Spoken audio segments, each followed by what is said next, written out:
Okay, and there's a form for the plan, so good. 5:30, time for the informational meeting to start. Oh, all right.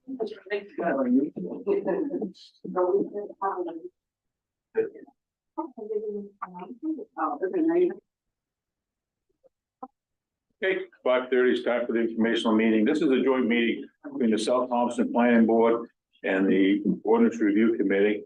We've met several times already about this. And I'll let Jeff, if you don't mind, give him the rundown. Do the job. I can do some of it too. So a few years ago, state decided that they wanted to set a goal in Maine of increasing not just affordable housing, but housing availability. So they created a couple of laws that mandated certain things that ended up being mandates to the towns. Primarily, what they're doing, they're forcing towns to increase the number of dwelling units that can be put on a lot, buildable, a buildable development. So right now, in most places in the town, you need an acre to put a dwelling unit on. We have one section of town, Village Extension, that a couple of years ago we changed to half an acre for a dwelling unit. We have also had for several years now an allowance that said if you go to the mother-in-law dwelling unit, if you want to have this second one to your property, you can. Well, now in some cases, we have up to 5 additional dwelling units on one lot. On an acre? Yeah, Well, I think it's more like 4, Jeff, isn't it? yeah, I think where we are, it's down to 4, but And it's only in Village Extension. I mean, that would be restricted to just Village Extension, right? yes. Is that- Well, Those areas are the Ames Terrace Road and Westbrook Street going down. They're the only Village Extension roads. Pink area there behind Doug's head. So they mandated 3 things. One is and that we have, because we have the Village Extension identified as an expansion area for the town, we've already said you can put more dwelling units per acre on that land. That's been identified, the only place in town where you get special dispensation to build affordable dwelling units. And when they say affordable, it's not really low income housing, is what it is. They have to put it in the deed that you can't make over a certain amount to rent it or lease it. And they can't charge more than a certain amount based on what's indicated as the poverty level of the state. That rides for 30 years. For 30 years. So they've opened up the land to additional dwelling units. They've also opened up anywhere that we allow single dwelling family housing, that you can put up to 3 total on those. So that applies everywhere. And they also have identified what they call accessory dwelling units. So there's 3 prongs to this: affordable housing, additional housing, and accessible housing. Third one. Not accessory dwelling unit, ADUs. Those have to be subservient to whatever the primary structure is on it, and you can put more of those on your property, but you also are restricted on what size it can be. Now, so what this does in our town, if you go back to, and I think I've called it somewhere, if you go back to our comp plan, which is what laid out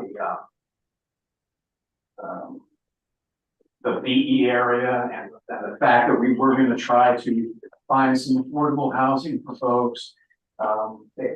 It was based on surveys with the town that identified, I think our number one priority was affordable housing. But our number two priority was the environment, maintaining our land, including our aquifer and water. And so this, one of the primary reasons we always use 1 acre is because of the impact that it has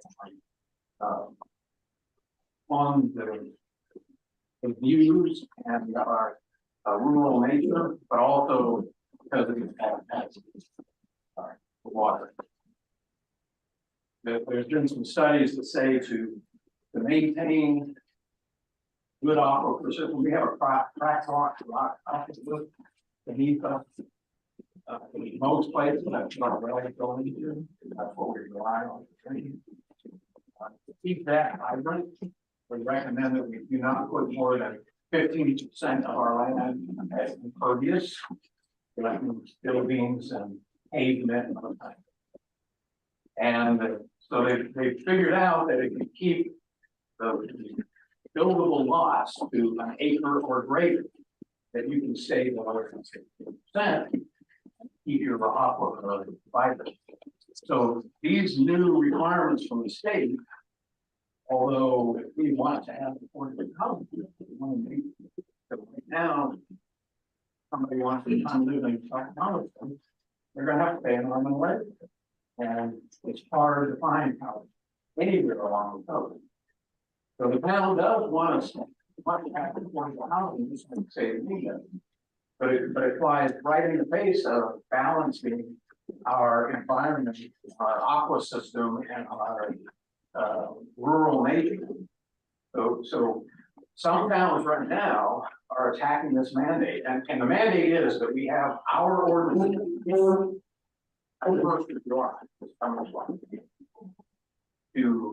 allow for these new wetlands. Some places are just going hog wild. Because mostly towns that have their own water, have a city water supply. So it's not that big a deal to them, so they can just, matter of fact, for some of them, allowing more buildings on a lot allows them to collect more permits and more taxes. So it's actually a boon for some of the larger. For the smaller towns, it's very difficult because we're relying on wells for water. So a lot of the other towns are going, they're maximizing the amount of dwellings you can put on a lot.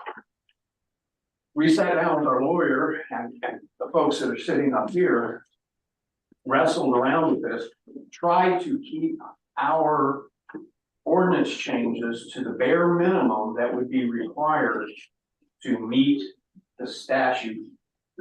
Actually, it's 2 different laws from the state. So we did not go whole hog into increasing the number of dwelling units. So we restricted where it could be, and where there was an option of doing 1 or 2, we picked 1. So we have done the bare minimum that to satisfy not really the intent, because it's hard to say whether we're satisfying the intent, but we are satisfying the words of the law. Now, but another portion of the law that they put in requires us to show that we are supporting the intent of their laws. So how do they say we should do that?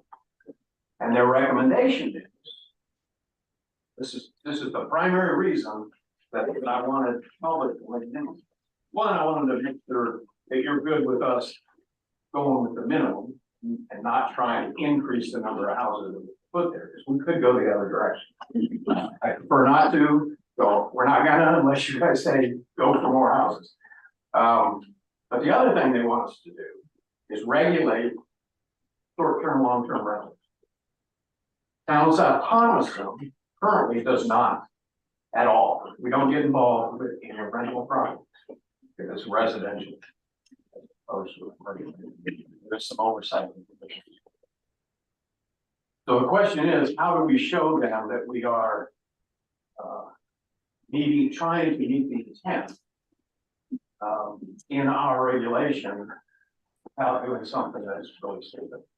So there's a lot of options. Some towns are just saying, if you're doing affordable housing,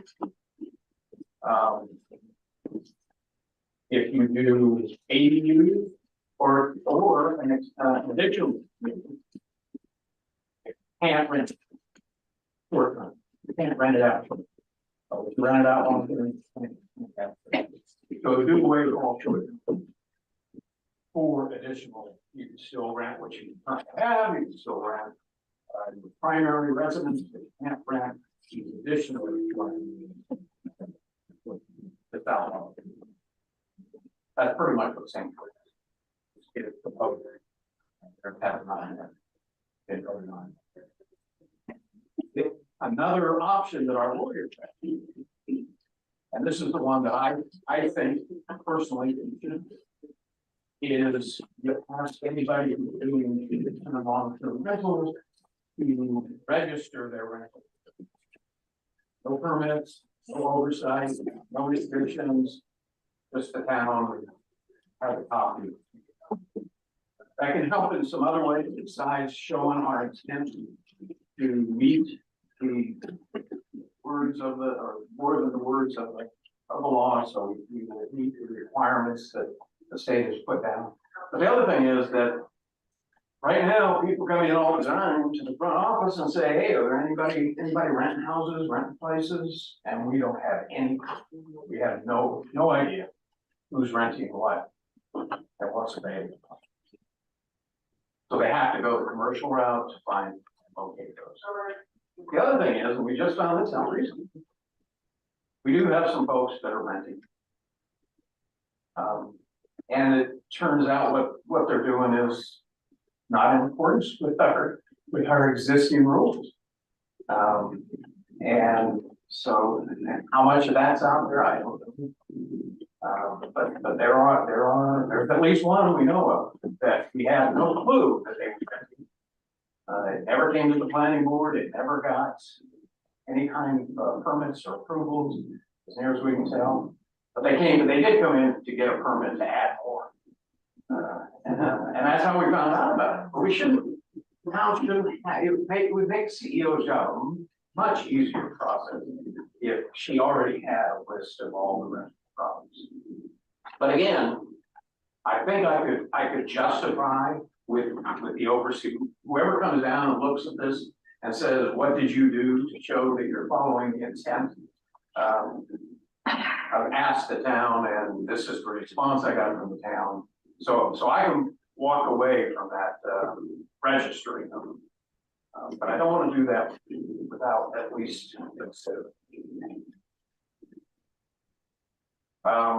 Anything else you got?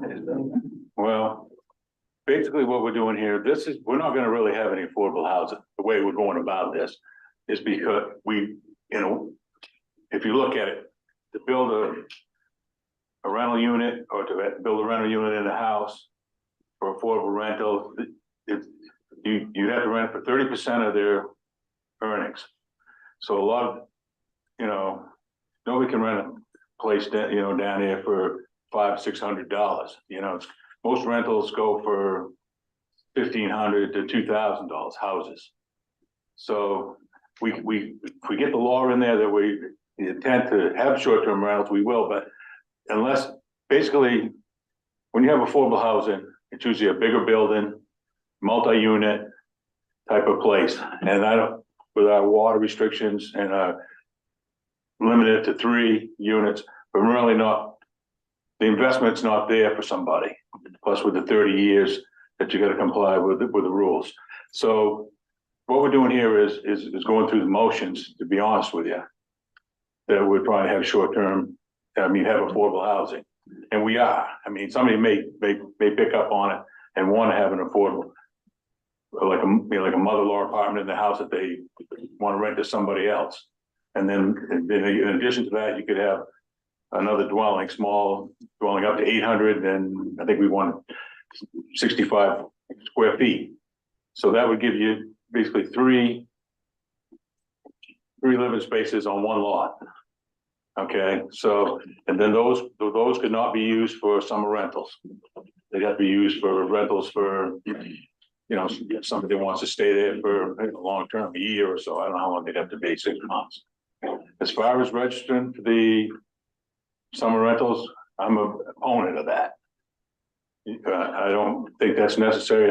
Then I don't think that the summer rentals interfere.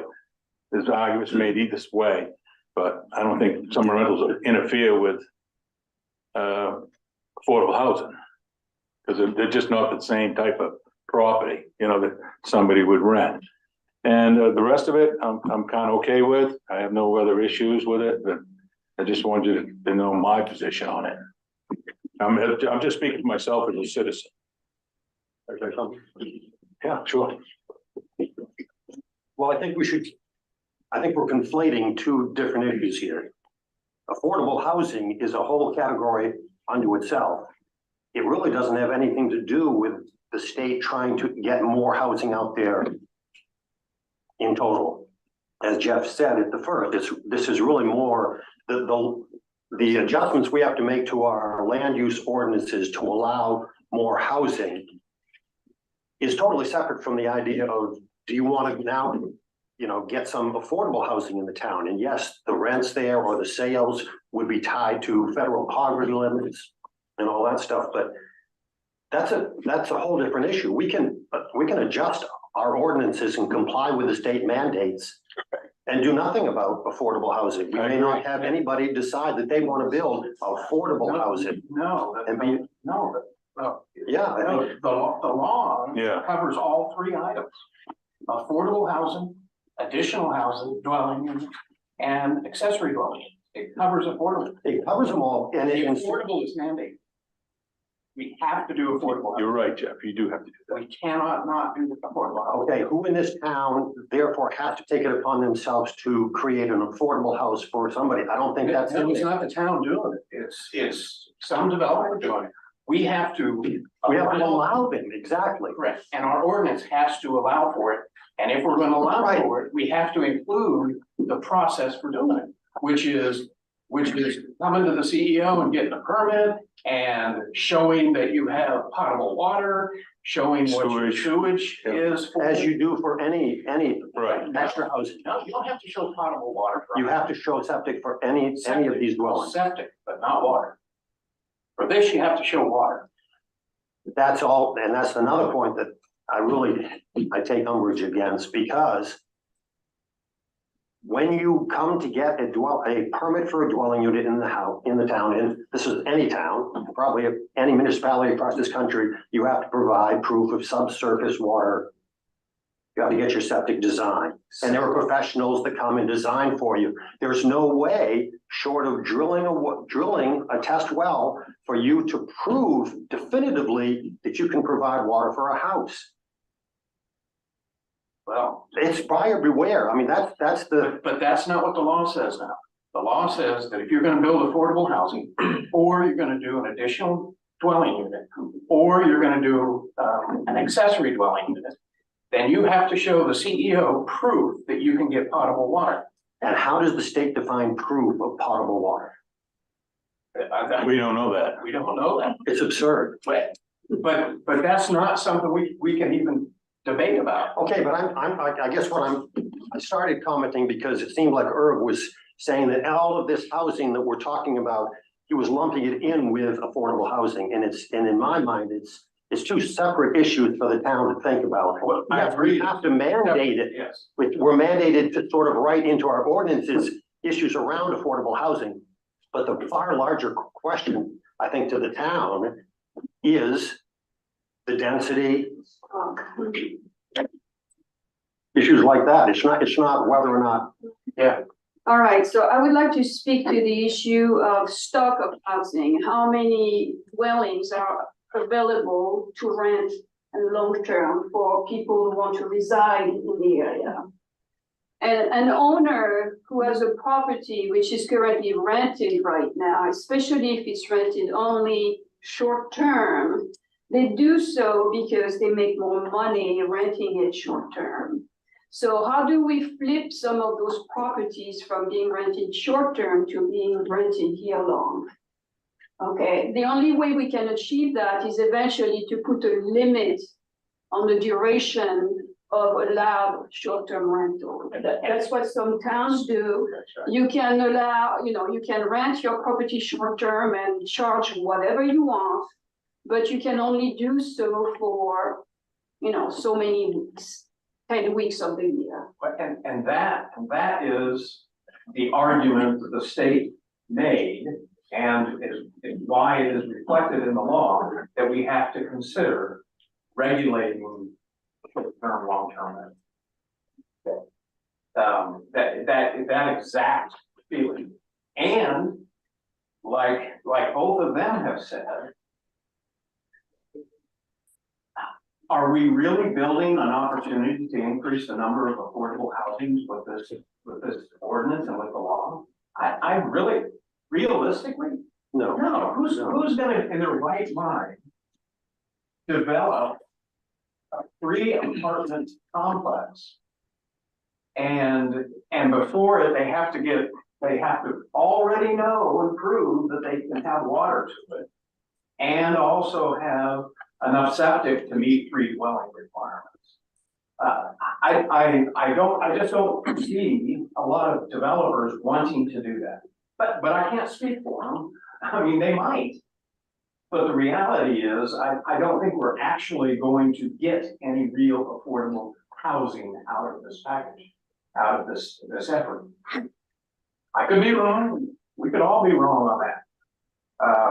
But what we're faced with is we're mandated to allow it.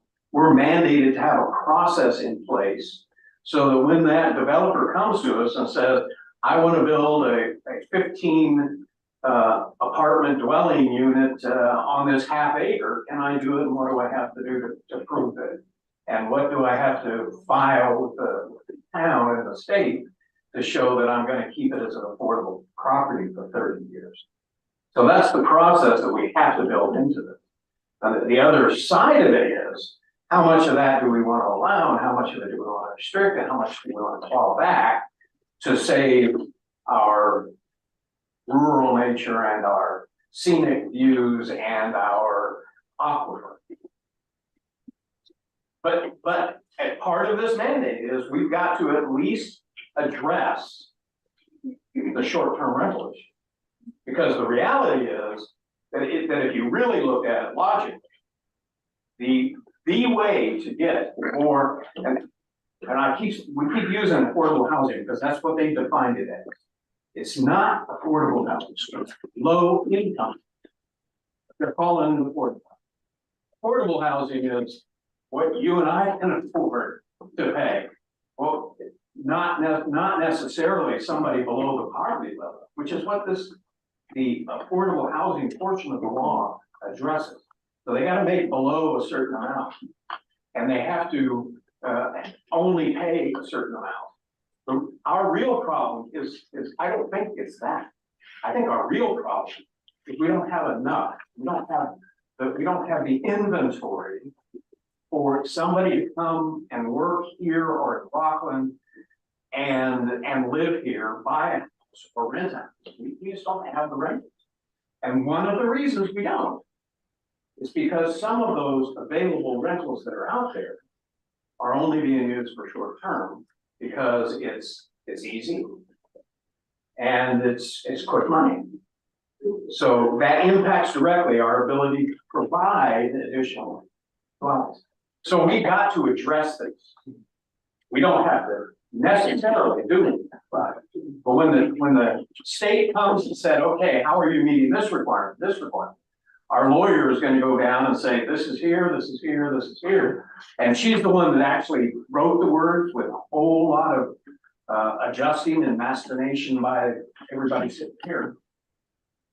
And when they come to, okay, how are you meeting the intent of the law to try to foster as much housing inventory in the state as you can? And she's gonna have to say, well, we brought it up to the town and I think the whole thing's silly, so we're not gonna do anything about it. Is that an option? Not a good one. It is an option. It's just not a good One thing we could do is we could have a voluntary system. If somebody had a house they wanted to rent or a summer rental, they could leave their name with the town. But to me, it's a little bit overreaching to ask people what they're doing with their property if it's an honest and legal thing to do. I just think it's overreaching. So just two things. The way I read this is that the restrictive covenant must, not can, but must provide for reporting to the town of all initial sales or all rents. So every rental and every sale has to be reported to the town. for ADU. Not affordable housing. Affordable housing. Affordable housing, right. So it doesn't address reporting of short-term or long-term. Correct. Okay. That's not. Second thing is that the way I read this, it's not federal poverty limits. It's median household income. Okay. Which is geographic specific. Yeah, So the median household, I just had to go through this for another project. The median household income in our area is actually quite high. It's something in the order of $80,000. Yeah, and I think the actual number, the most recent was $1,200 a month was the. Yeah, Was so this is 80%. I can't do the math in my head, but 80% of whatever that is per month. Right. Is the lower limit and 120% the upper limit. But it's not federal poverty limit. It's Yeah, just you are correct. median household income. I just spoke, you're right. It's a very peculiar number. And that's the one the state decided to use, and I think that's because they kind of can control that. Well, it's also very, very different in different parts of the state. Oh, Go inland, go north. The median household income goes quite low. If you go to Jackman, it's like 50,000, I think, 48,000, something like that. But here, it's like 80. houses on the water. The houses in the water, all been returned Yeah, that's right. with the annuities. Yes.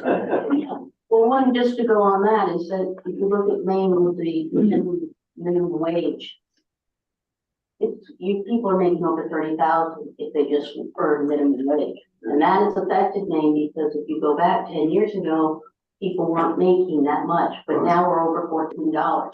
And some categories go with the state level, some categories go with the federal level for poverty, and they're very different. And each year they change on July 1st and it's recalculated.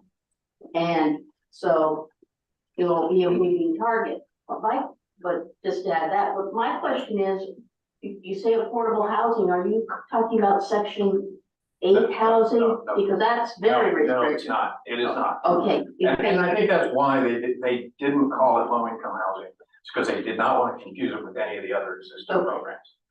I wish they had just picked another name for it because I see affordable housing as different than the definition that they. I think it's also that the definitions here are the same thresholds as exist for state subsidies for affordable housing projects. Yeah. So the incentive, the threshold that they're establishing for the incentives for the towns to entice developers to build these projects are the same thresholds that are established for state subsidies for the same projects through Maine Housing. So I think it's an ecosystem of incentives that they're creating. In fact, they all have the same income restrictions, but it's not the same as the federal system. And my last question is concerning, if you have what are you entailing on people that rent? What information do you want? We haven't even decided that that's. what- Is that- Yeah, Okay. but I can imagine it'd be bare minimums, maybe contact information, how many rooms you're renting, and just stuff that somebody would ask. And stuff that we can just have on record, you are renting one dwelling unit that's internal to your house or external to your house. And that, the lawyer can say, this is what we're doing. Which is, and I think that's kind of a soft reaction to this. I think it's a very low intrusive. And the reality is somebody doesn't really want to do it, and they're not going to do it, just like half the people in this town who don't want to get the CEO's permission or permit, they just don't do it. But they should know that for a while now, you've got a new CEO. Sure. No, new sheriff. We've already collected. Just for transparency, I have no short-term rentals in South Thompson. I do have one long-term rental. And it is affordable. Versus been that long time. And we can do it just for short-term rental, or we can do it for all that. But I mean, if you're gonna do it for short-term, then it's easy to add one. And that's probably what a lot of people come to now. But are we in the rental business in this town? Yeah, no. No. But we are in the healthier people. That information used to be available over the internet quite often at the chamber. Yeah, yeah. Right. That's where people advertise their summer rent. Before. And before Airbnb and. Right. And all the other. Right. Yeah. So now, and I also want to point out, that I push this doom and gloom that all of this is gonna mean we're gonna put a whole bunch of dwellings on a half-acre lot, and it's gonna wreck our environment. And the reality is, right now, still, I say still because I think there is a push to eliminate it. But in towns that don't have city water, they still have to meet a requirement for the LPI for the plumbing and their septic system, which basically means each dwelling unit needs 20,000 square feet currently, which means that on a half acre, you can still get one dwelling unit. On a whole acre, you can get two. So you can do things with larger plots of land, but if you've got a 1 acre or a half acre lot, it's going to be very hard to put any more than one dwelling unit on that piece of land, or two if you've got a full acre. So there are some, they were able to build in some common sense restrictions to this, that for the most part, almost make it moot. That's completely, because there is an out for them. If they can get a designed septic system that the LPI can approve with less than 20,000 square feet, that can meet the requirement. Isn't the intent of the state, though, to allow for the construction of multifamily dwellings? And realistically, from an economic perspective, a single family dwelling that you have to heat, and that you have to have all the utilities for one, is economically not feasible. Correct. For a low income It'd population. be about 250,000 to build a 865 Yeah, square foot so house. what the intent seems to me is to have multiple family dwellings. Correct. That is absolutely there. And part of the language, you can see it in the language of the law, where they said anywhere you allow single family dwelling units, you now have to allow multiple family, basically. They say an additional dwelling unit or an affordable house. So they really almost said it exactly. That's what they're trying to get. Also with South Thompson, you can have like in-law apartments that can be attached to your house, in your house, and a building outside of your house right now. Right, but if I wanted to put in, On a 1 acre lot. On a acre lot, if I yeah. wanted to put in Spruce Head Tower on my land, I couldn't do it for any number of reasons. Well, yeah, depends where it is in Spruce Head, but Water and sewer being. Spruce Head Island, no, because there's no water there. And that's the other part of it too, is that all the shoreland zoning rules are still in effect. So in essence, none of this applies to shoreline. Your house. And that additional density. So there's all this density that we're talking about, up to 4 dwelling units in any vacant property in the EE district, up to 3 in the other. But then in the BE district, the incentive is you get 2.5 times if you wanna build, Westbrook Tower. So that's actually up to 10. Yeah, So I think that's the, yeah, that caveat and that's increases. just, and that's the only unit, that's the only development that's gonna be subject to the restrictive covenant for affordable housing. And that's the only area where those dwellings that would be subject to those covenants would exist. And that was a conscious decision by this group to, as Jeff said, meet the bare minimum on this. But again, that's something that, because we had that growth district already defined, we had the option to do. Yeah, and just so you know, it is fortuitous that 10 years ago, the town approved the comp plan that included the VE area as a growth area. Because we use that language in there, it made a process for writing this new ordinance or updating this ordinance much easier than it is for towns that don't have an identified growth area.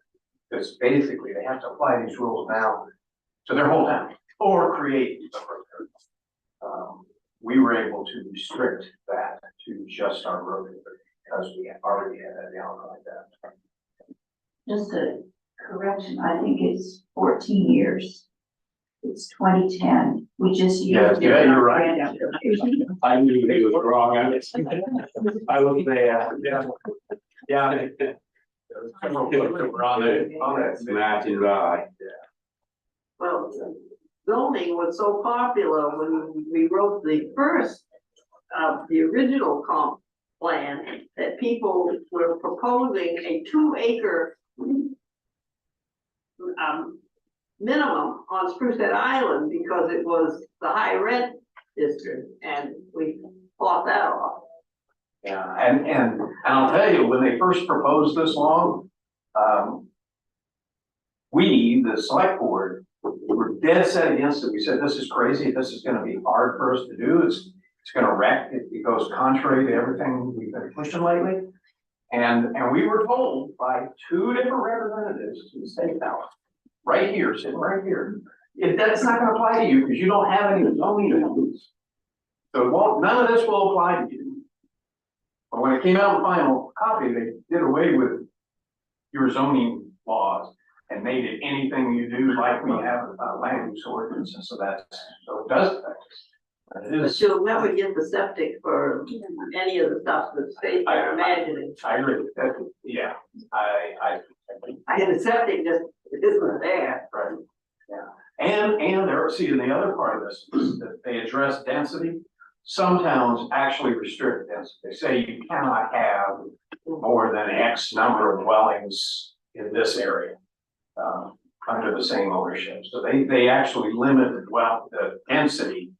And so part of this was written to attack those that are limited density. So the whole reason this was written was to eliminate in mostly big city, bigger towns, the big city of Rockland, from putting in a hurdle to people that want to develop or build small houses and rent it.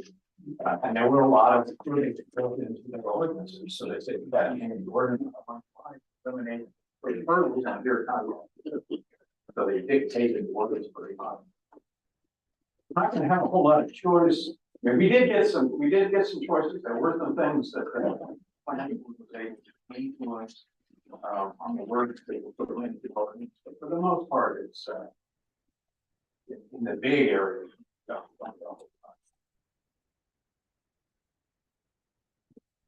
Anything else? I have one quick question. Okay. The ordinance says that if you want to develop some intangible adequate septic water. And I think it's well known how you show you the septic. Are you going to spell out how you have to show you have adequate image? By 1 July, we're probably not going to be able to spell it out, but it is one of the things that there's an association, MMA, Maine Municipal Association, who have advocates and lawyers and folks that deal with health and municipalities. And they do have some folks right now that are trying to resolve that very issue. What it is towns need to prove that they have. And do we know the health of the people? But I know if we said I need to talk to you, no one would know. Yeah. Spruce Head Island is, it's not stressed, but it is probably the most stressed, I guess. The rest of the town, the aquifer is very light. That's one of the advantages of fracking. The water is constantly flowing underneath this, in the fissures. And when you tap into it, you aren't actually tapping into the well, the traditional well of water. You're hitting one of those, finding the flow, it gives you enough pressure to pump water up. And most places in South Thompson, that's still pretty healthy. Not only is it healthy, but we've just gone through a round of testing the water, and it turns out that the water is better than I thought it was. I don't, I really find I see more arsenic or there's some difference. Which is one of the things that crack on property. Because of what the problem consists of, some. But no, ours is pretty good, and we're well below the 15% threshold that I talked about earlier. But part of it is because we've been holding to the secret years. So I mentioned earlier that yeah, it was 2007 comp plan. They did a survey and 58% of the town should encourage affordable, said we should encourage affordable housing. 54% of the town should encourage building the assisted living. 80% of the response were in favor of encouraging preservation, protection, natural resources. And 54% of the town felt the town to protect and plants like industry buildings. So 58% wants to have affordable housing and 80% wants to protect the environment. And in my mind, those two, you have to balance them. They're not a direct conflict, but they're pretty close. Those numbers, percentages of the town, percentages of those responding. Of those responding. That was The response. it was pretty high. I thought I had it. If you remember. Yeah, it was higher. Because this, the number of folks here for this public meeting is pretty high for this house. Good on you. One of the things that's been looking at is parking for these places. You have to have at least one parking space for your accessory dwelling unit. So they have to have a place to park. Some towns require two. I think we were looking at one. There's one question I had on this questionnaire that you sent out, Jeff. Yeah. It's from New Hampshire. But this is like a questionnaire for this type of thing. D on page 2. The single family dwelling unit or accessory dwelling unit shall be owner occupied. Both dwelling units shall remain common ownership by the primary resident. So I didn't quite understand it. If you have an I don't know what it is. this they got sent out, I think it came from you. I didn't know. Was this from this Atkinson, New Hampshire? Is that from you? Oh, okay, that came through my email too. But But if you're gonna have an we don't have those. no, we don't, but what I'm saying is, we gotta make sure, we gotta kind of look at this a little bit. If you have a house, you have somebody who wants to rent one, or accessory dwelling unit, they don't have to be a relative or anything like that. No, it could be anybody. Could be anybody. All right, Yeah, yeah. it's just for an informational thing, basically, this was just something that came to us.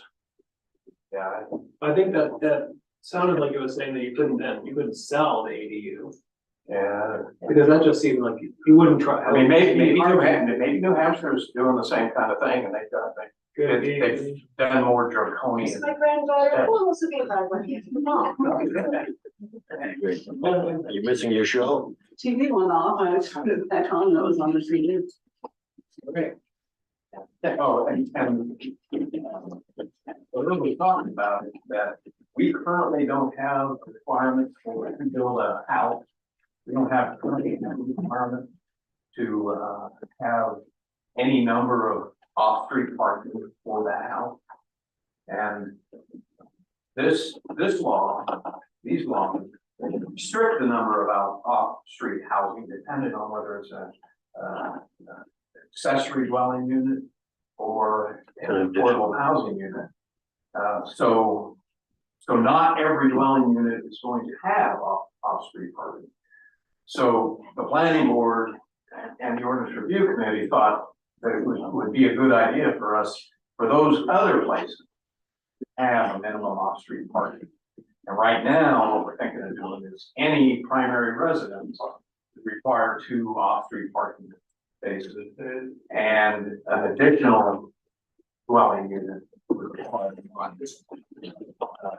Doesn't apply again to accessory dwelling units, not to confuse with accessory dwelling. And, or they have a completely separate rules on off-street parking. No additional parking shall be required for any accessory dwelling. That's part of the law.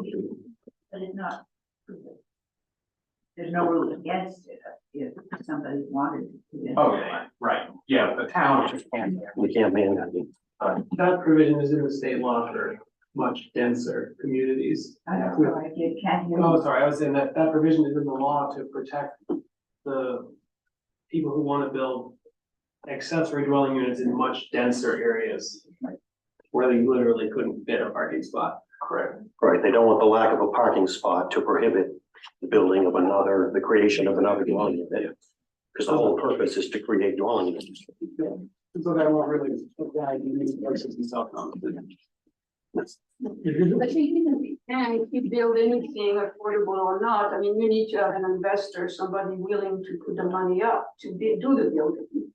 And, you know, if the unit is going to be declared affordable, that imposes all kinds of conditions as to how much money we're going to put into the construction.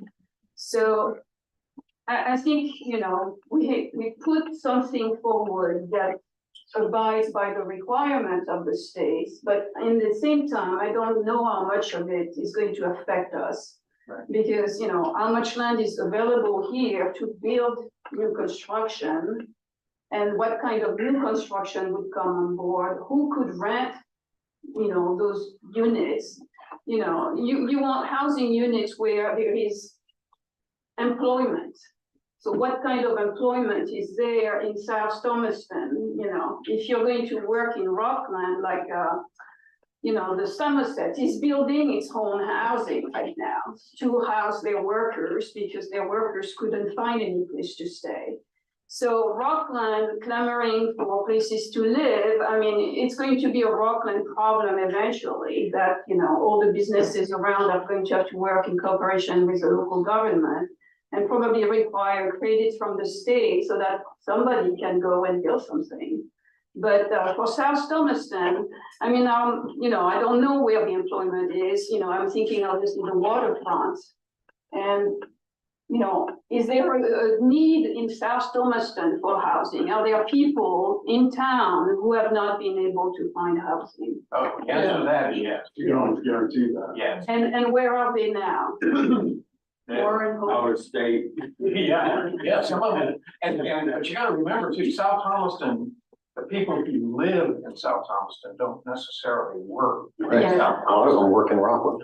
Yeah, Rockland, so why meaning if suburb? you work, you know, if you live here but work in Rockland, you need a car, and that in itself, you know, is already an expense, so. I work a lot further away than that. Yeah, well, but you're not, you know, you don't need affordable housing.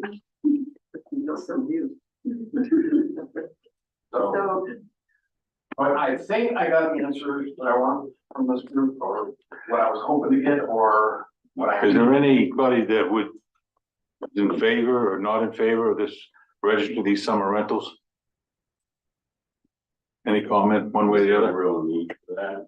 Well, maybe we show our intent, that's the whole reason, and to make CEO. But it's not gonna be an enforceable rule. It's not for now. Well, could I read, I'd just like to read something from the Maine Municipal Association under short-term rental regulations. And it says the Affordable Housing Law expressly confirms the municipal home rule authority to regulate short-term rentals. That's their first sentence. So I think when you get to the point of how do we demonstrate that we affirmatively further additional and affordable housing, I think if we just accept through our ordinance changes the mandates from the state that we've done, we've accomplished affirmatively furthering additional housing in South Thomaston. I think that would qualify That as shows putting a that good you faith provided effort. a path, We- Correct. that you've provided a path to Yes, allow that. by Sorry. changing all our ordinances mandated by the state, I think that would be sufficient.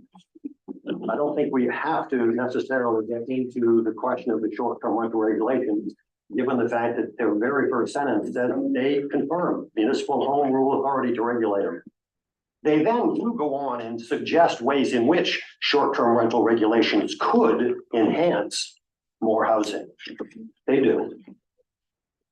But I don't think we need to fear the state's to fear us being out of compliance with the intent of this law if we do not regulate or register short-term rentals. That's all.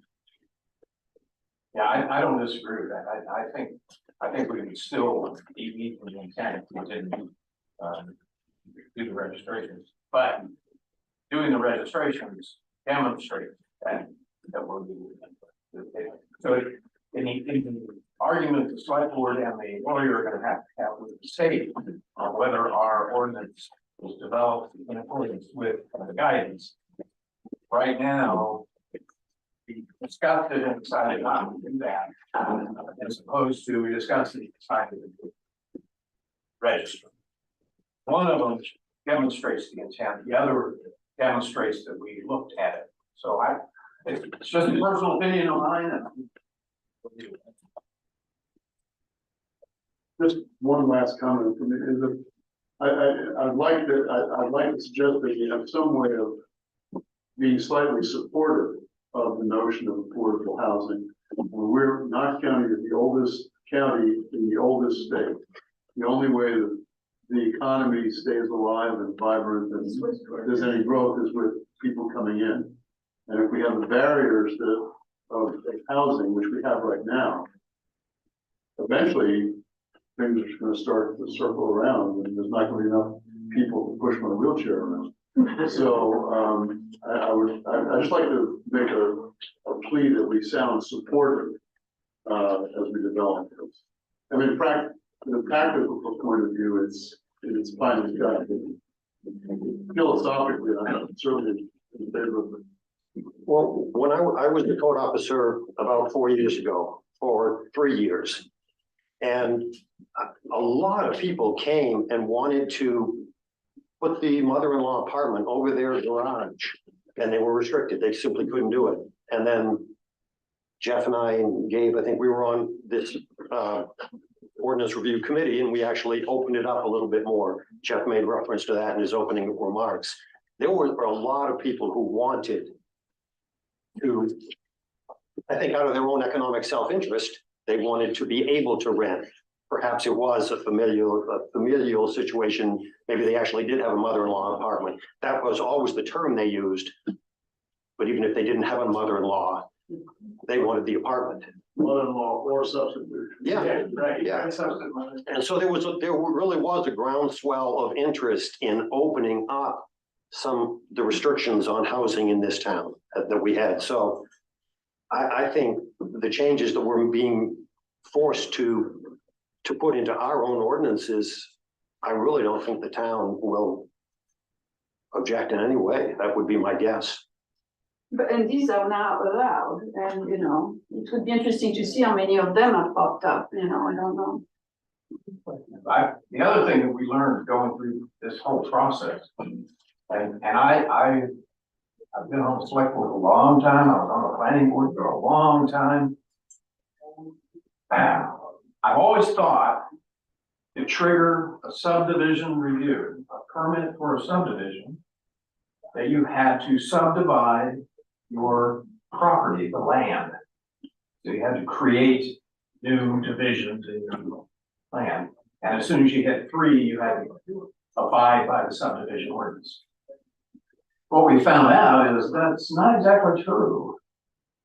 If you put a third dwelling unit on your property, you have to get subdivision review and permit. So even if, let's say you have 10 acres of land and you have 3 dwelling units on there spread out. You haven't divided the land, it's all still owned by you. You still own all 3 of those houses. Nothing in the past would have stopped you from doing that. But the reality is that you should have gotten a subdivision permit, come to the planning board, and the planning board should have reviewed that to have a third dwelling unit on your property. The family, there's It doesn't allow for that. Now, That would shock me. You did, yes. because I have subdivided and subdivided and subdivided, giving you 17 acres on Crusette Island. look, you can do it one at a time. Yeah, My thinking on this type of a subdivision wouldn't be the full-blown subdivision with the Mylars and all the surveys and so forth. It would be a much more condensed one that we would put into our subdivision ordinance. So it would be a lot more streamlined. It wouldn't be the regulations for, say, a 3 to 10 lot subdivision or something like that, roads and so forth. Those things would be eliminated. It would have to be rewritten. Yeah. Huh? But we haven't written We it haven't yet. done- Yeah, we haven't done it yet, but we just found out about this, but that would be my thinking, to have the proposal to have a much limited subdivision to cover the state law. And even though it's been in the state law and our town's subdivision ordinance, for as far back as you can find, been written that way. We just didn't know. Ignorance of the law. That's right. Yeah. I'll put it play else needed. Yes, ma'am. To Cliff's point, meeting someone that pushes you over there, I'm right. Or ahead of them, who knows?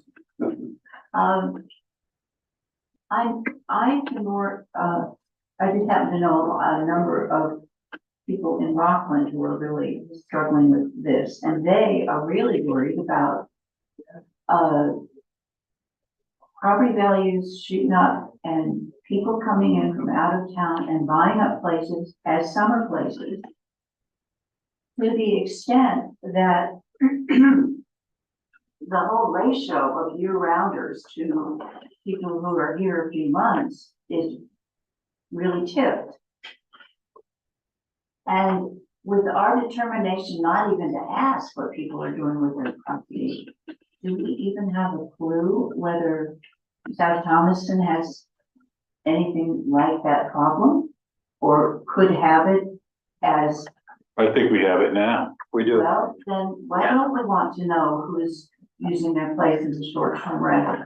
But even if we knew, what would we do?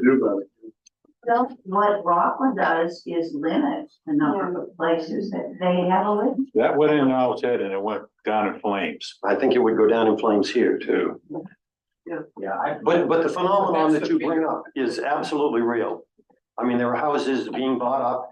They're making all their money June through September, and they are shutting that house down, and Rockland's got several of them that are empty all winter long. And there are people trying to find rents that they can afford in Well, Rockland, and it's, I think bookings are way down I'm sorry, Jack. due to the cost of living now. South Thomas and Alfred both have houses that are just like that. yeah, The you drive, problem then is that people who want to come here and teach school or work in the fire department cannot find a house at all. Because these houses are sitting locked up. Well, I think that will change. I think bookings are down right now, and I think the way places, some of these places will be turned back into more year-round rentals. What's gonna change it? So what's gonna change it? The economy is not good right now for people. It's very expensive. Fonzie is not, having a dependent agent. No, but I mean, inflation is eating into people's salaries, and they're canceling their summer trips now. That's one thing, first things to go. Not adequate. I think your point is a really good one. It's a good I think point, yeah. it exists and it is a problem, but I just think if we proposed in this town right now, 2024, to not only register, but to regulate and limit and things like that at the town meeting, I think it would be destroyed. I don't think you can start here. So I don't know what we do. Start Well, and that's why I'm suggesting register. happening. No, but I can tell you that part of the response is gonna be, you're gonna regulate now, or you're gonna get information now, you're gonna register it. And then 2 years later, you're gonna regulate. Right, it's gonna be That's the fear. Because that's what's happening around. Yeah. So, But that's not the league. But I can tell you right now, that's not the intent of anybody that's sitting up here or the select board does not want to do anything to regulate, short-term or long-term. But we do want to get ahead of this issue and be able to be in a position to help in the future of this. But We could have a voluntary system. Exactly what I was gonna say. Why not try voluntary? You could start that way, yeah. Don't see any. If somebody The wants advantage, to list, that'd be fine. If they don't, that's fine too.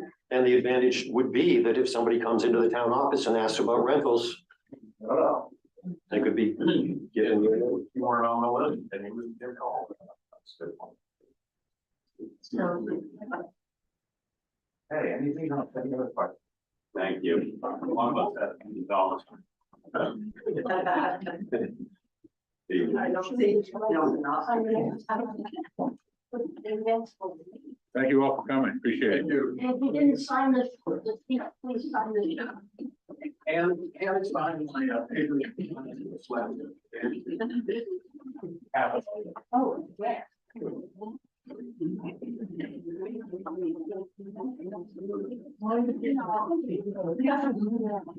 Good luck. Getting better. Is this better here? I'll feel better and then I'll increase it more and then I tweak it and then it's.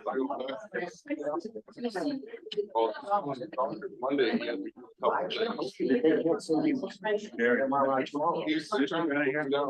You guys, go, Mr. Bennett. ride to get one. Mr. Banner, is he here? Right. 10 days, 10 days, 4 weeks out. That was not even.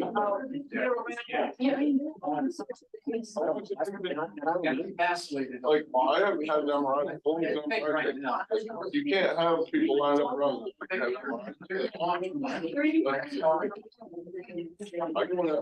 gone to 10 days, you know, a few times, I've seen lives. Sounds fishy to me. No, I agree. Is that it? Is that the whole issue? That we're missing medical towns? Is it because they can't afford affordable housing? Not that. People really.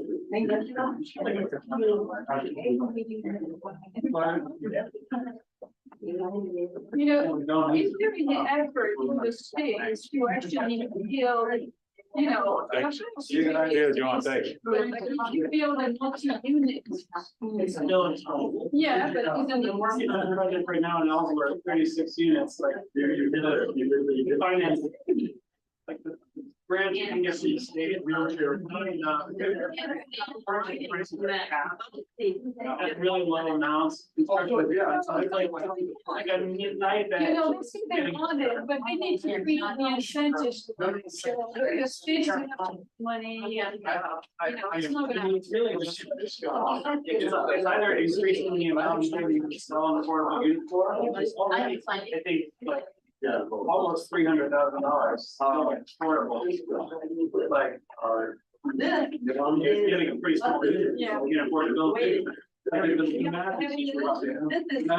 result of all the work. You know, and I'm thinking also.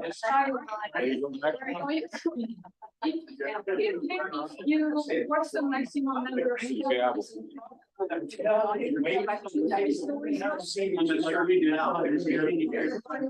not, it's gonna have to change. Yeah, no, you should be. But of course, you know, I think the restriction is obviously the septic and water, so much you can't see. You know.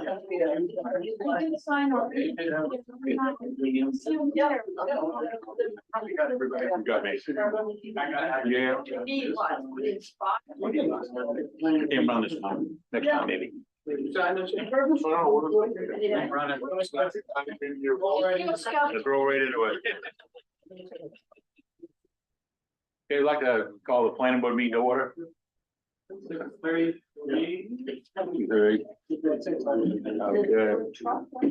Close the informational meeting. Do we have any public comment for the planning board? I don't know. Okay, and any adjustments to the agenda then? I would say that one adjustment that we can make to the agenda is to move the discussion of the definition of landscaping to the end. Okay, Just because we have Mr. Brenner here, he's been here a while. yes, sir. Yeah. Fine with me. Okay, next order of business is to approve the minutes from November 16th, February 15th, and March 7th. Do we have any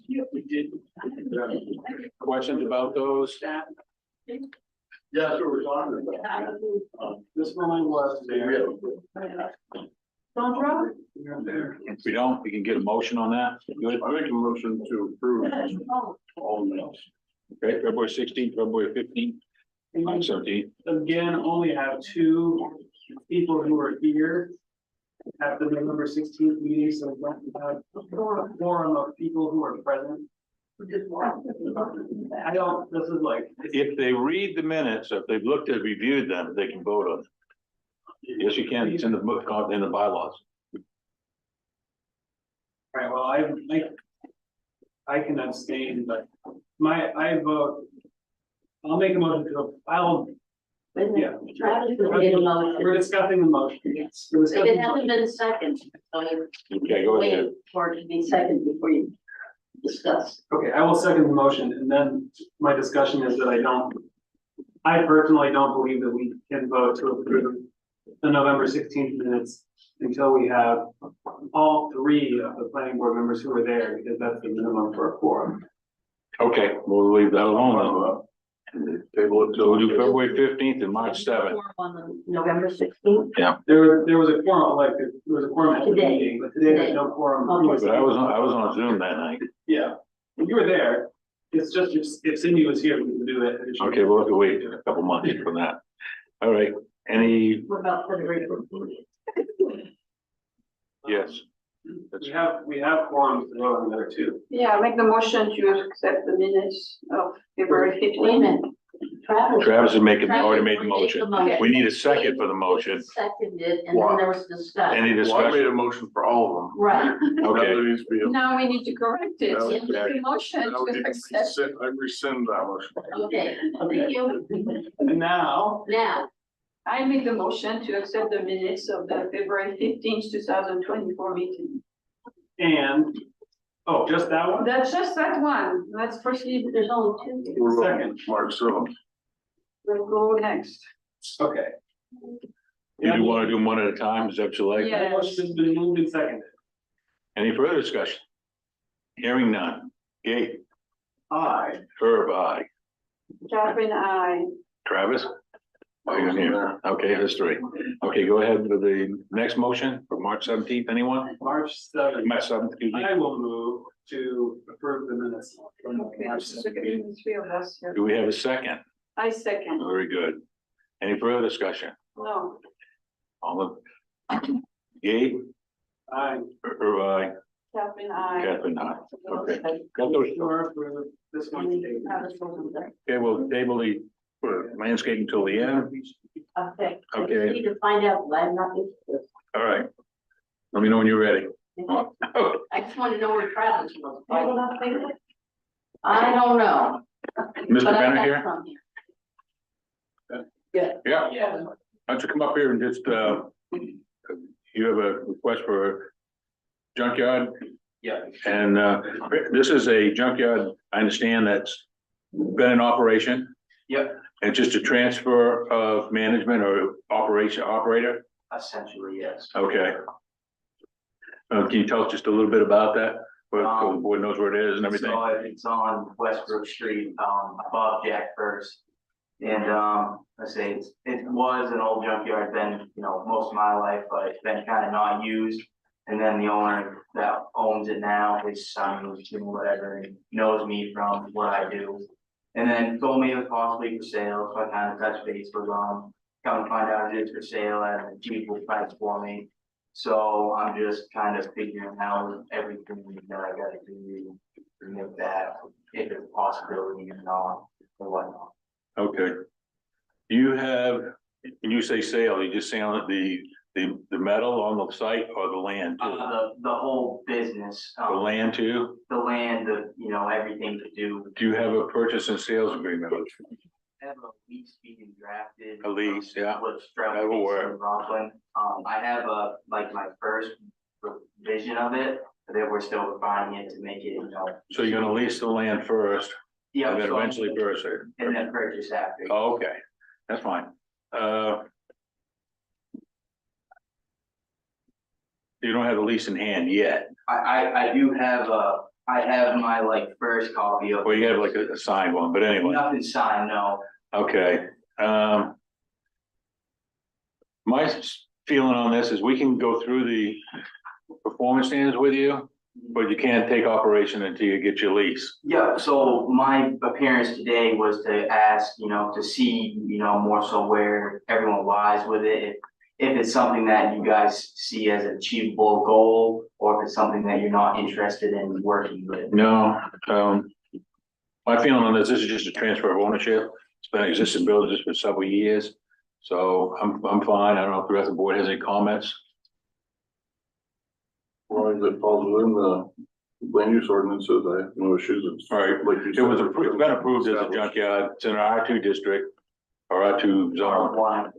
Do we have a permanent file for it somewhere? We have a permit for, This was done Thomas Donato, yes. when I was a member, Yeah, but I wasn't the chair when they did this. but it exists, you know about it. Yeah. Okay, That's all I. let's look at our ordinances and see if a junkyard is allowed in R1. One thing, 'cause I thought that land was R2. It's already there. Well, it'd be grandfathered. Like I said, me and Terry had looked and it borders on the two districts. And when you look at the map over there, it's right on the edge of the red and green. You need a Really definitive good check. You might be allowed anyway. Oh, it's right on the edge of the village extension. Yeah, That was one of the things that they changed when they changed the ordinance a little bit ago, some of the zones. Are you? Yes, we want. Let me just see. The parcel boundaries on that map. Yeah, that's the, okay, tell me that, I have, okay, where exactly is it? Those guys, I have a We can question actually- regarding your drawing. Yeah. You see fence opening, do you have a fence here? So the property has a pre-existing fence on it, with the drawing there, I didn't really understand the form of it, because I wanted to print something off that showed the actual layout and then kind of label from there, but I couldn't find something suffice, so I made that quickly to Sure, sort of. All sort the of- cars that It are looks like are he's- gathered in that spot here. What's on the property right now, they're pre-existing. it looks cars like he is, there now. by the And then curve of the fence road, line. it looks like he is Well, so just it- this side of that line. But- Calvin, it's Like his allowed in our property line, line it's is special that line. exemption. Okay. So you're okay. Because there's a curve of the road and then it straightens out and that's right where he is. So we're gonna say that's R1 zone. Yeah, Um, I believe that that's where you're doing. is the board, pursue this form of standards review with Calvin? So, once he gets his lease, just Well, I've also been talking with the state, like, Mhm. other things that he will need to do, and We can put those Calvin in, and I have kind of been working on. or we'll just add that, we can add them to this if you'd like. So I do have one thing, part of my lease is I want in my lease that I can, it's not effective until the town approves me to take over the permit of the junkyard there. So I don't wanna sign into it and then if say something happened and then. Right, you need, Says you cannot do this, and now I'm stuck in my. I don't have any problem with that. Yeah, right now there are no obstacles to you operating that junkyard. No, we don't make an obstacle to you. Yeah. Okay, and then I had, so with the junkyard, like ordinance or permit there's a few like different definitions to it. There's automotive graveyard, automotive part recycling, and then like actual like junkyard. So I personally deal in automotive parts and recycling right now. Right, But my plan is to be an actual buying of like scrapyard where I buy metals and all that from, the general public. So I just wanted to run that by you guys. what I kinda got from you, Matt, there, you wanted auto salvage, you want a junkyard, Yeah, you want metal recycling. yeah, I would like to do all, when you look up like the That's fine. junkyard, I'd like to do all parts of The it. most restrictive is the junkyard, and that's what has been approved, so it's not. a problem. Yeah, I just wanted to be, a transparent. It's allowed in the R1 as well. Maybe I'll be one. And when I talked with the state, you can't transfer. Yeah, I was But you reading have that to- earlier, You so, have to get a new permit, but you can't get it until you have permission from the. town. right, Okay. so So I it's did. kind of like a circle. I did wonder, how does the current permit holder go about relinquishing their permit? Do they come in, sign off with it with you guys? You get a new permit from this planning board. Well, so the property can't have two permits issued the same property. It's a one per property, and then But if you the issue state, one, wouldn't it it, also says one recycling license per property.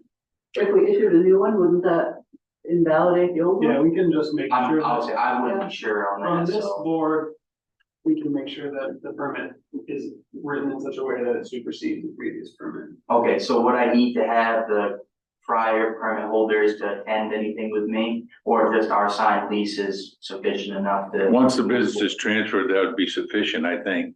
I think the signed lease would be sufficient. Yeah. In my perspective.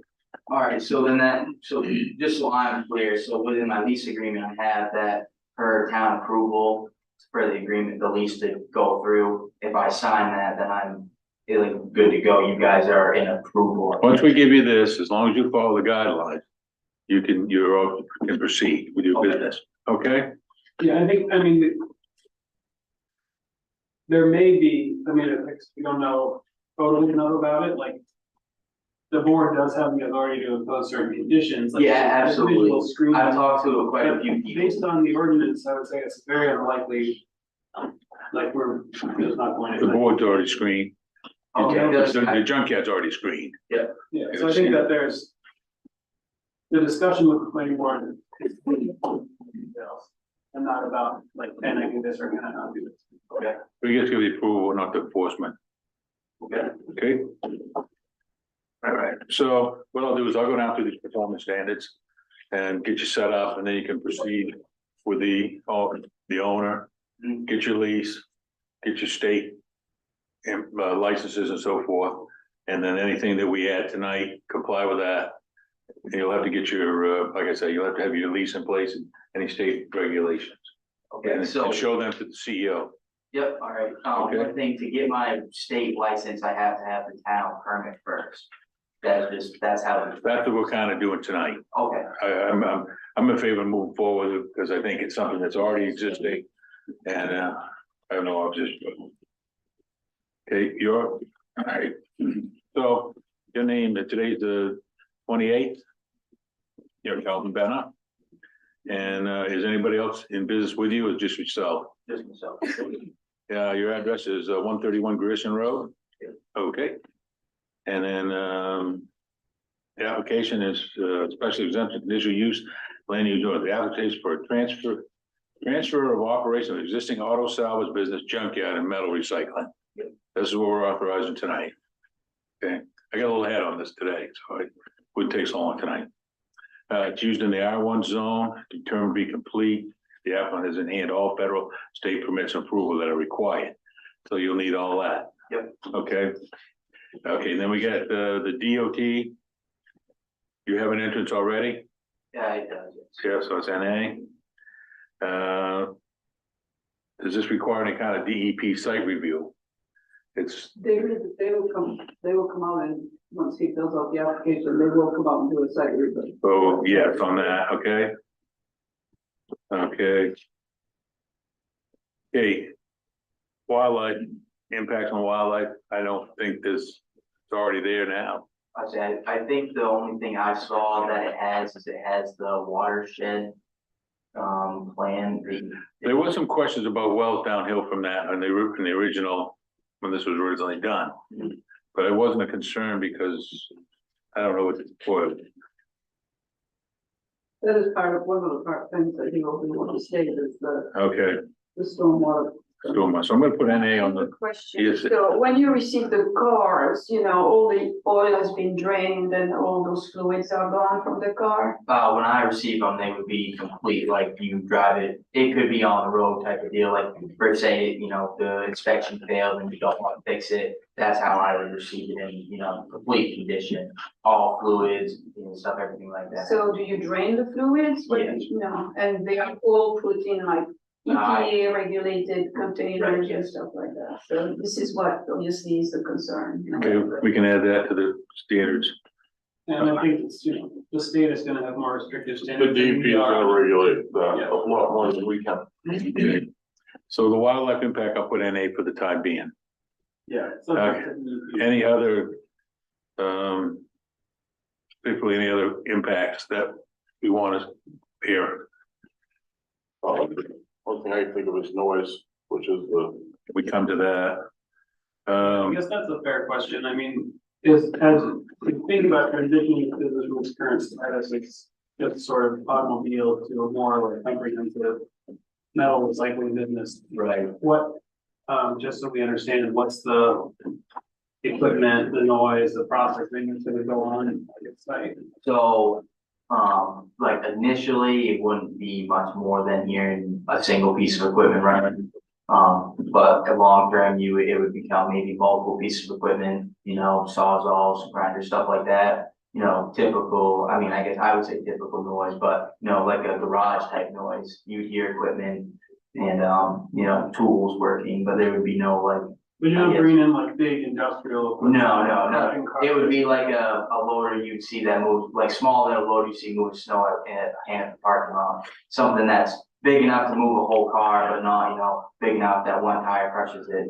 Well, every once in a while, you'd have to crush a few cars at the end to sell them as scrap. So my Maybe plan not, is I don't know. to haul the cars off by trailer, not have crushers come in. Okay, That's, my plan is to, move them myself, not stack up 500 cars and have a crusher come in All and right. make an absolute hell for 2 weeks at a time. That's not my plan. I would like to just handle removal on my own to this facility. okay. So I'll put on the other, no crushing the cars. So no crushing operation.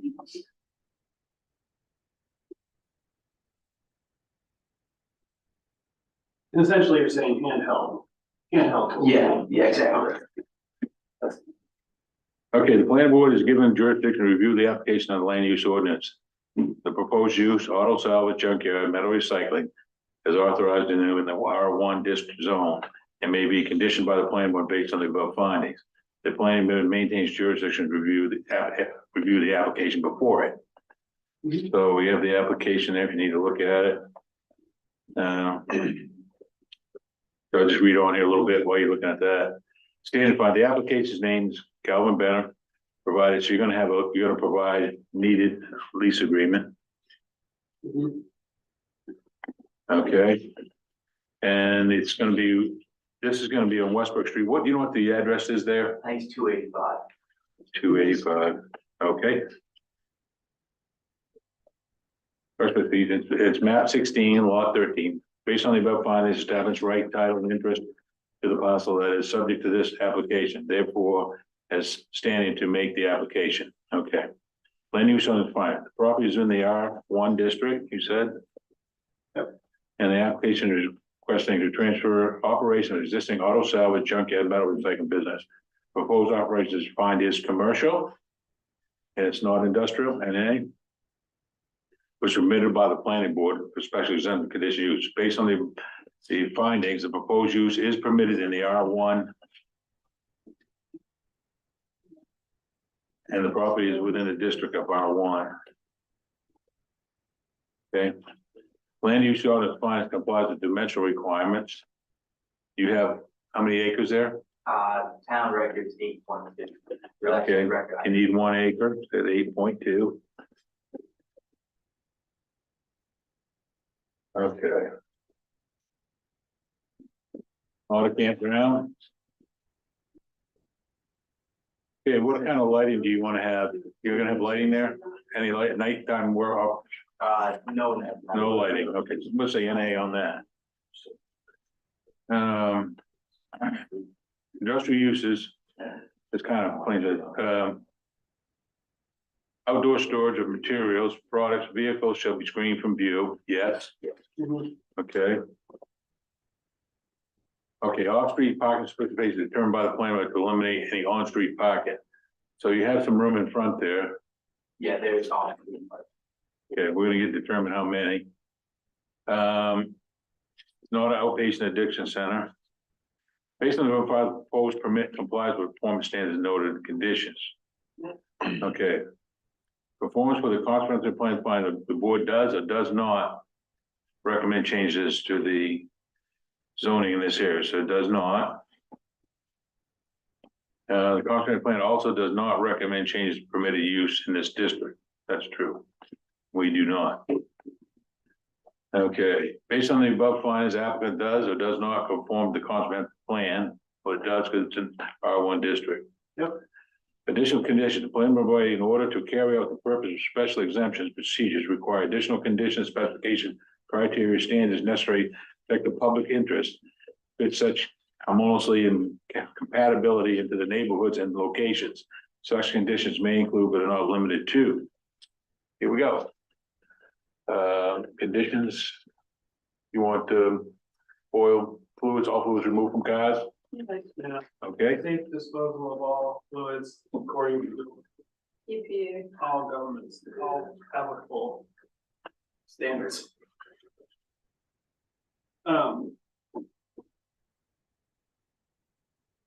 okay, you say safe disposal of all fluids. And what about the removal? I mean, is there a fixed schedule to remove those fluids eventually, how do you dispose of them? Safety disposal of fluids. So my. Is there any kind of regulation? Within a week of arrival. I also don't plan to stockpile, like I don't want like piles, I don't want 30 cars at one time. I want to, move them as fast as they're coming. Like you might see a car and getting delivered on a Monday, but it's gone before Friday. I don't want you to come in on a Monday and then see it 3 Mondays from now. Like it's gonna be gone before, before the month's over. I don't plan to really hold anything. I don't like. I'm asking about the fluid. the fluids. Oh, yeah, so what I do currently is I bring all my oils to St. George Transportation. And they take them there where they burn in the waste oil. And then I pay to get rid of the glue and the other stuff that they don't burn. That's my current way of just. So what's the maximum amount, in gallons of fluid? Oh, I don't keep over 100 gallons of anything. Because if you had a leak or something, I use blue 55-gallon barrels, like the sealed ones, and I 2 at a time, and I don't go over that. So when I get 2, I get rid of it, and then I have 2 to start over with. So you want to make that a condition? Yes, like no 100 storage or, Yeah. And Maximum storage, Maximum storage, 100 gallons. 100 gallons. They're gonna allow you to still bring it to St. George if you're. Yeah, so the waste oil, any garage takes it. I personally go to the transfer station just because Jim Malcolm works there, so it's simpler for me, but I've given to Sean Beckett and multiple other garages in the area, because waste oil is something that any place that use a waste oil burner, they, free heat. So any place takes that. As far as the hazardous stuff, I can just pay to get rid of that. I mean, what you do is it's not relevant, it's just that it doesn't get stored on the premise, yeah. And I think just, making sure you're. What is the first or next to you, right? So Firth He has is a like, junkyard too, but, would be, I guess, downhill to this place. okay. Like Have if they- you were going up Westford Street from this side, you come to Jack first, and then there's a house, and then you come at the Isn't- top of the hill would be this place. Yeah, I know, that was the first too at one time. When I was a kid. Okay, any other requirements for the junkyard? Okay, Just maintain the fence. maintain Yeah, the fence in order. Just keep, I mean, is it tall enough to, I don't even remember, it's yeah, quite to hide it from the.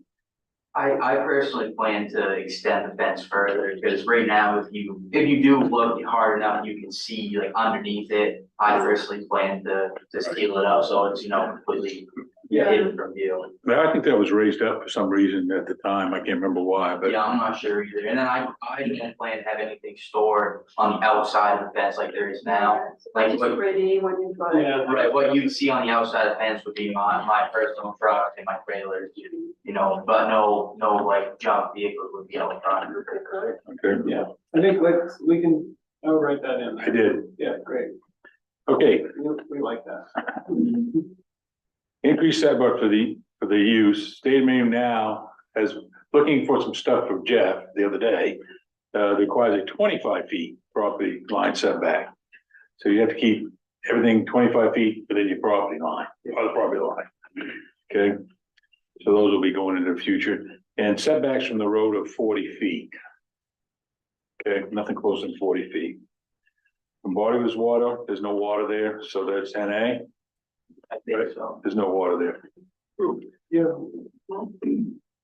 Uh, There's no running water, there's running water in the building. no, it's like a shoreline, there's no ponds, It's just power to the one small office, I think it's the only thing on that property. there's no ponds, there's no Nothing that shorefront, I saw. no, It's pretty dry. Yeah. it doesn't- okay. Okay, so. Okay, requirements to comply with state setbacks and provide additional setbacks from any dwelling existing at the time permitted totaling 25 feet.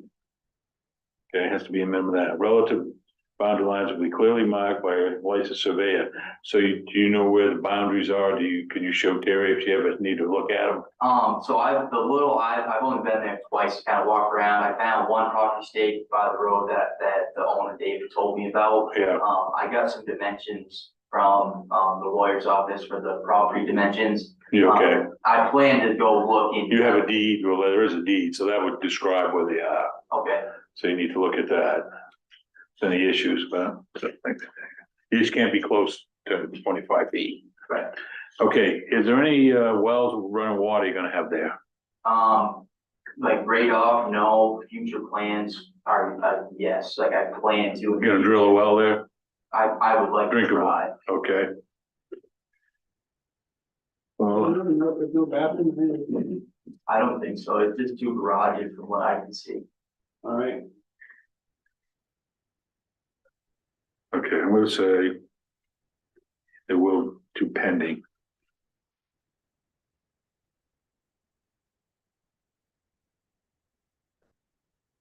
And the installation of wells. And then if you do that, you gotta have septic system. You gotta have it. So right now, there's none. And that's pending, okay.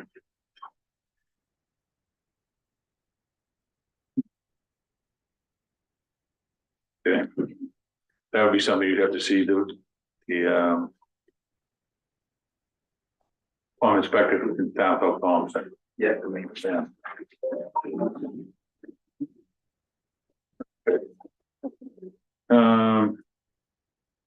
Impact on quality of water, groundwater requirements. So, I think this is what we already talked about, like the storage of the fluids. okay, yes, I think I would just add that, just make sure your barrels are in good condition. Yeah.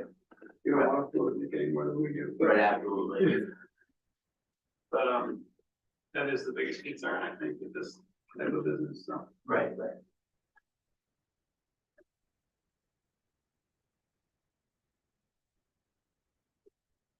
take it, through there, okay. Properties will not be visible from town roads. So you have a fence. Yep. So that should be a yes. Mhm. Okay.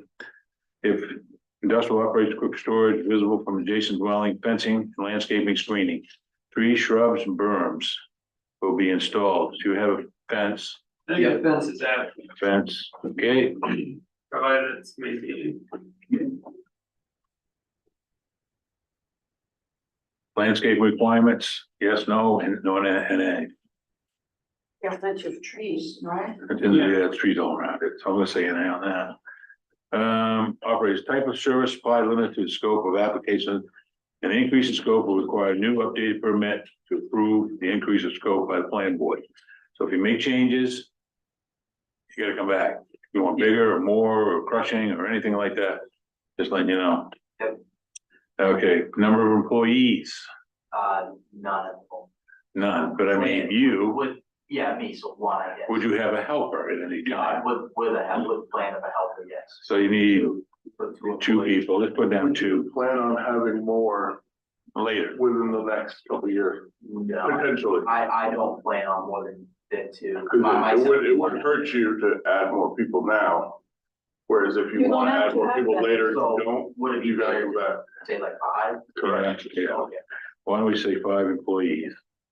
Just Up to stop 5. trouble in the future in case you, But, if business is moving, you just save you some trouble. okay. You don't have to come back to say I increased my employees. Okay, I get it. Okay, security, you're gonna have a fence.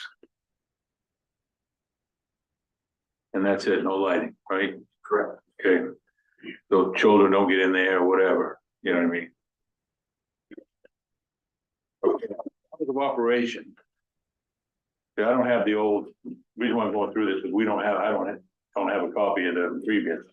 So this, we're going forward, everybody that comes in, we do a new one now, try to. Okay, hours of operation, Monday to Friday, I'm thinking probably 8 to 5, just kind of standard hours. okay? And then was that? Saturdays, Sundays. Well, I like half day Saturday and Sunday, just to so they're there, so it's a kind of 7 days a week operation. Okay. So, That's 8 to 1. I was thinking 8 to do, but And then, okay. whatever you want, okay? 8, 1 or 12? 12, Well, good. Operation daylight, so that would be the 8 to 5 again. Okay, holidays, you gonna work holidays yeah, all day? yes. Okay, 8 to 5. Okay, off-street parking spaces. The parking lot's fairly large, I don't know how many it fits, I guess, How many would you, would I say fits now? yeah, I would say at least 10. So you don't need any more than that. No, I don't need to add any parts of it. I think you have 10 there too. Okay. There's no exterior lighting. So we don't have to worry about any exterior light in this town now. We'd like to have it downward facing, not on the other. I think there may be a light on the office, Okay, like something that runs at night, I think. Okay. By. all right, we'll put that down, but it has to be downward facing Okay, and can't shed glare on the road or on anybody else's land or anybody else's house. People don't like that. You're gonna have motion detectors on them? that's my, Okay, same thing, downward facing. Exterior light would be downward facing, illumination sufficient and adequate for safety and security. Okay, so it's, we're giving you.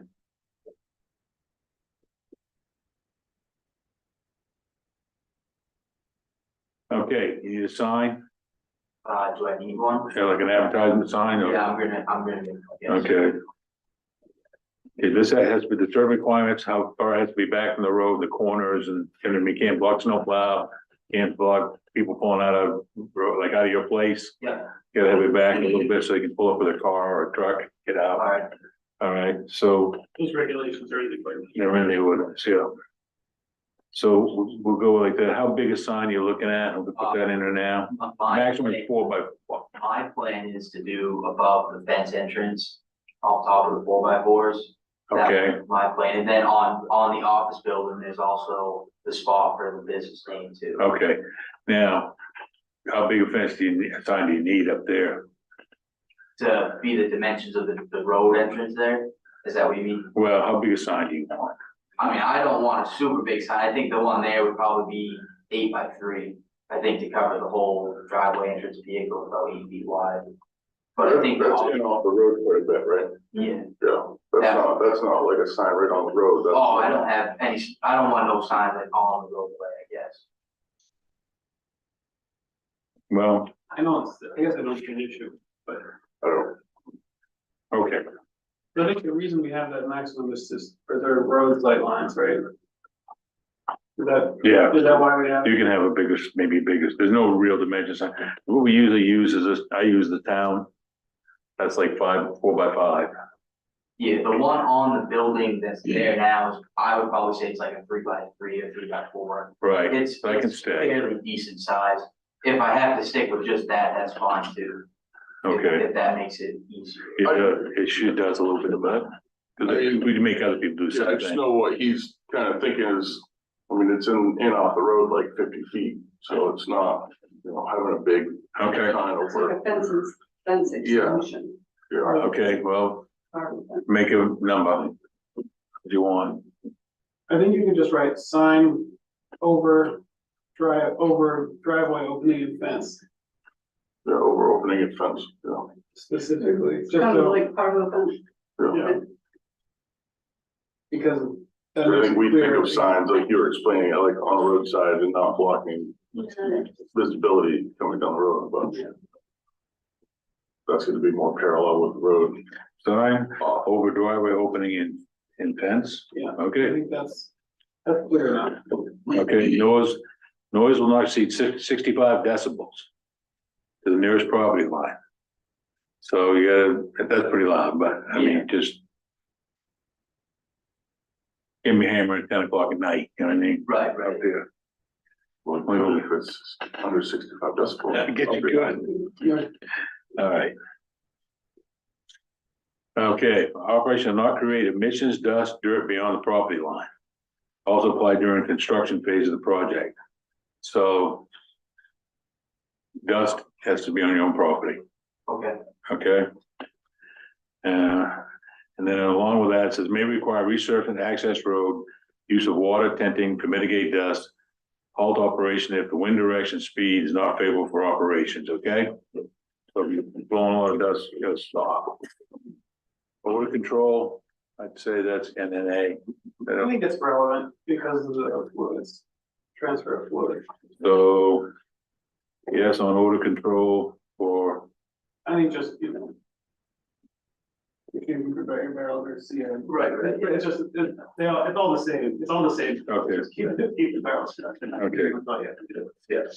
But, okay, they maintain that we're just saying in a lot of ways. on the property. Oh, here's a little line there for vibration, you're not gonna do any rock crushing, screening, equipment will be limited to daylight operation only. This is gonna be a NA because you're not doing that.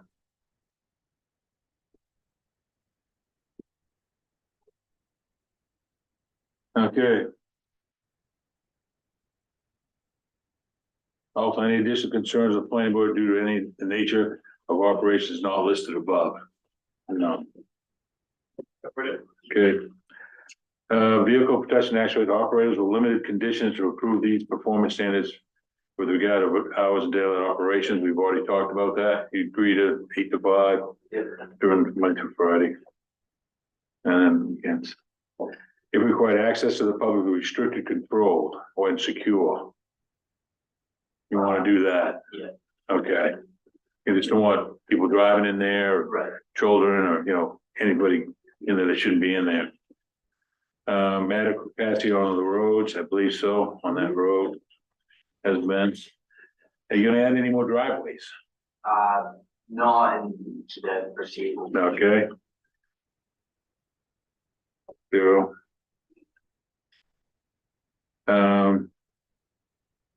Professional and safe operation consists of full views, all other approvals So you're gonna need police, right?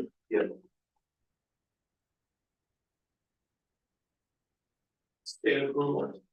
Town approval and then state approval. Okay, we're giving you the town, I'll put down.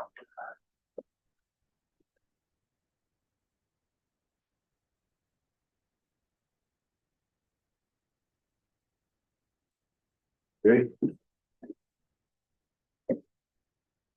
All required license prior to operation.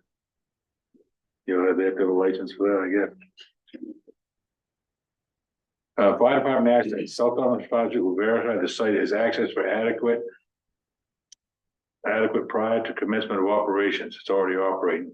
Projects must meet state and main fire codes intended use.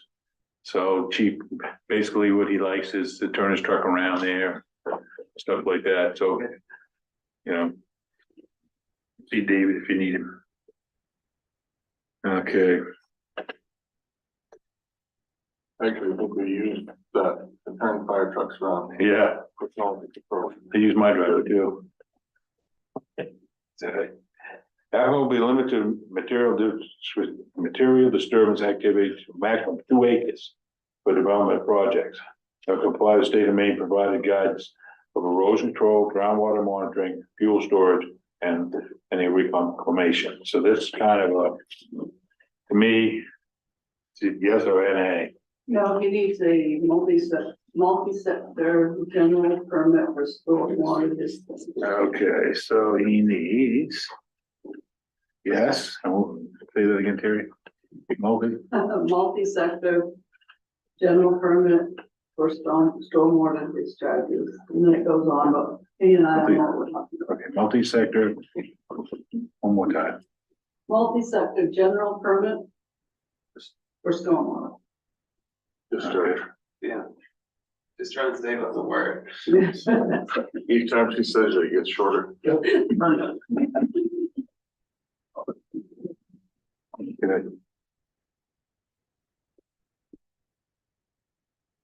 The main inspection of sewer facilities, that's kind of NA right now.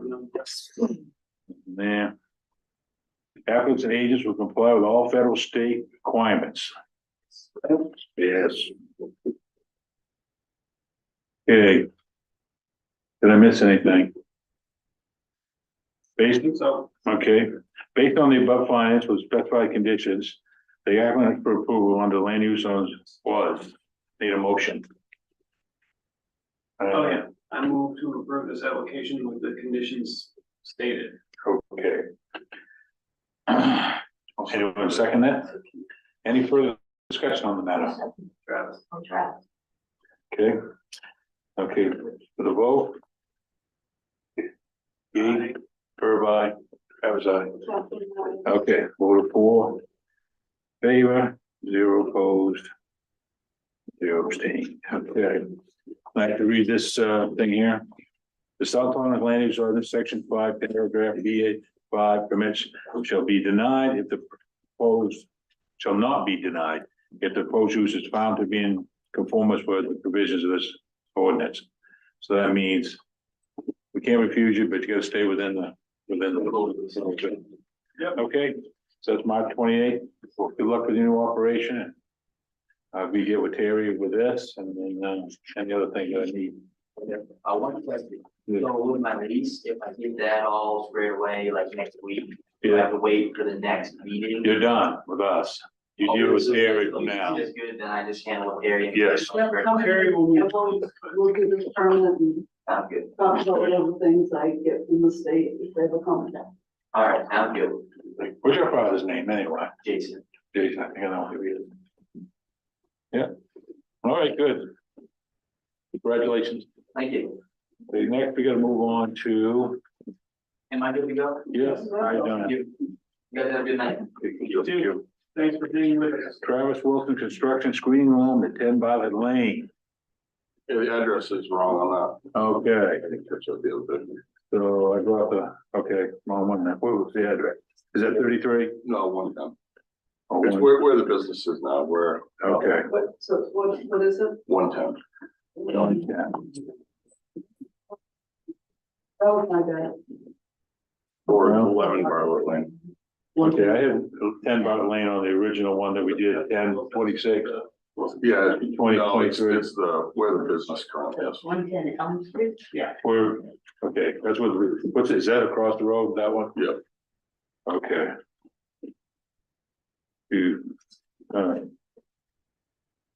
Well, this one didn't have anything for screening, No, so I was wondering. Does the other one have any screening on that one? No, nothing on that. So what do you intend to do there? we're, by the middle of April, we'll be completely out of that location. Business wise, all trucks, trailers. Office activity, everything will be moved out of the new property. We just have the big metal looms there that we gotta haul out of there. Okay. And we just wanna Screen it before we take it out. screen it and haul it out, and once it's gone, that's basically it. And we just like to, you know, between the hours of like 8 and 4 or 8, 3, something like that, nothing crazy, just. Mark, you have any comments, sir, on that? It's a lot of dirt, A lot of dirt, yeah, it is. but it's a lot of noise. Go until April. So, No, I said we're moving mid-April, and then like, we're not gonna do anything until then, because we don't have room with our permit with being under 10,000 square feet, but it's, you know, we wouldn't be starting till 8 in the morning, we'd be done at 3 or 4, and it's not like, How many days of screening? It's just- How long? is it? it's, we're not just gonna like jump on it and slam through, it'll be like day here or day there, or it'll be sporadic, it's not just gonna be. You know, that's not- The thing is, we're gonna move it regardless, and it's not any more invasive to just do it and move it versus moving it. If we go in and move it, then it's gonna be a nonstop operation versus sporadic day of screening here or day of screening there, or. I guess what I'm trying to get at is if it's possible to get to an end date. Like, that might be helpful for. Yeah, I agree. I mean, that pile's, it's big, but it's not gonna take that long to screen, but it's more when we have time to do So by the end of May, is that what you do? No. it. I just don't know. We're just busy with work. I don't have people I can just throw on it to do it. But it's not gonna be causing any more noise than if we just haul it off. And one thing that would be beneficial is if you can figure out like a week or something in advance when you're gonna do like a day of screening and just tell Perry. Yeah. well, that would be a requirement too, but I'm concerned about the noise like they are. It's not a loud process screening loom. How long it's gonna be, and I mean, Yeah, they've kind of. A shaker's loud. it's not, you haven't been around our screening loom. We've screened a bunch, and it's not loud. We still have to fall under the 65 decibels of the property line. If it doesn't meet that, then we're just not gonna do it, and we'll. So the If we question can't is, make it, how many days of, just give us just so we can have a sense of the scale of the operation, even if we don't know the exact timeline, like how many days of work? to get through what we have is less than 20 days of screening. To get through what's there, it's not. It's gotta be dry though. It's gotta be dry. Yeah, that's the thing, we can't. You know, we can't equipment jump there. breakdowns and things like that, you might have to deal with. More than I was hoping to say. I mean, that's like, Yeah, that's, conservative. yes, exactly.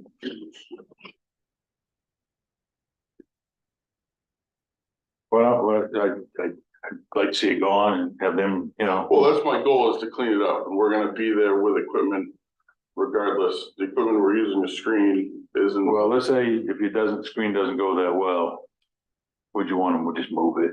yeah, that's the plan, but if we do that, I don't I know, it's have more a expensive. spot just to put it. We have a big area filled up on the new property right now, so it's gonna be a longer transition. Because I have to screen a bunch of stuff there. My goal is to screen this stuff first and just clean it up. Versus if I have to haul it off, it's gonna be there for a couple of years. That's the give and take, is, So you're saying that when you need loam, you're gonna use this loam? yeah, if I have any guys that have any free time, like we're gonna screen it, and we've got subdivisions and jobs all over that we're working on that we need it. But if I can't screen it there, I gotta screen it down there, which means that stuff's just gonna sit there. I'm just trying to clean up the rest of that property in a timely manner, and regardless whether I haul it off or whether we screen it there, there's still some level of disturbance. Whereas I can, if we. What I'm screen thinking, that- the weather wouldn't be right till about June. It's, Maybe. all that stuff's been there for a while, so it's pretty dry, it's just a surface that's wet, it's pretty good stuff, but. If we can't screen there, then I need room for jobs, we got room down there that's in the way of where that stuff will need to go.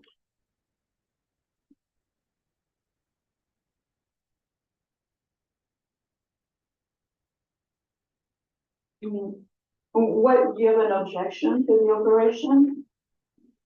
We're not looking for early hours or long hours or frequent. Sounds like it's kind of open-ended, there's no end date on it. When the pile's gone, we're just trying to get it, we're not hauling anything else in, It could be a year, Right.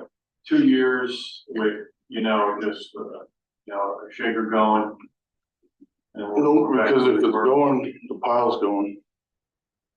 Or if we're not screening, the pile's staying.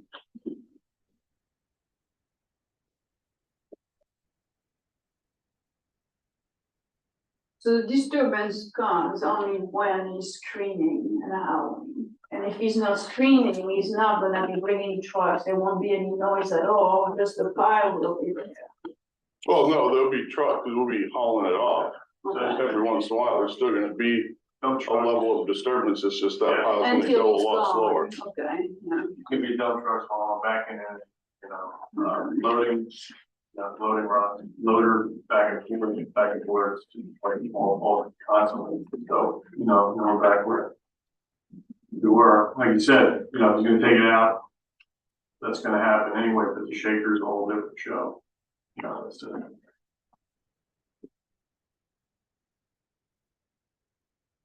we're talking, like, 30 days, the project's gonna be done. Yeah, we'll figure it out, let's do no work on the weekends. Want to do it in 30 days, you're fine with that, but then just an open end. I can't commit to that, we have jobs, we're busy, it's not a money-making endeavor. So no weekends, up to you.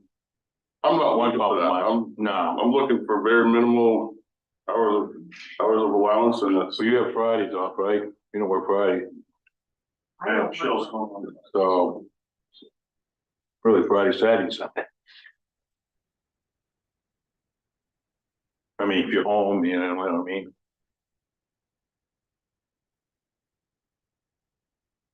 You're thinking that it would just say it has to be Monday through Thursday, or? Yeah. Well, like I say, if this thing can go for years. I mean, that could be a part of a compromise, is what I'm saying. No. He said no weekends, I'm adding a day. And then Travis, are you planning to use the shaker like after the piles are gone? Like, When the pile's gone, we're done there, yeah. like, that's my You goal is to. wouldn't keep the shaker for, No, it's going to that property that's the thing, I need loom for my jobs this spring. Yeah. So. My ideal goal and the quickest way to clean up the rest of that property on those piles is to just screen it and get it gone. Yeah. But if I can't screen there, I gotta screen down there, and I don't know when those piles are gonna go, because we're making more on there. we're grabbing more loom off, rough loom off jobs than we need to screen, so like those piles might sit there forever. what will happen to the screener when those piles are gone on Elm Street? It's gonna go down the other property and screen loom down there, like. My goal is that's the last bit of business is getting those piles gone. And I'm just trying to do that as soon as possible and clean up everything. I'm not trying to not be a hindrance.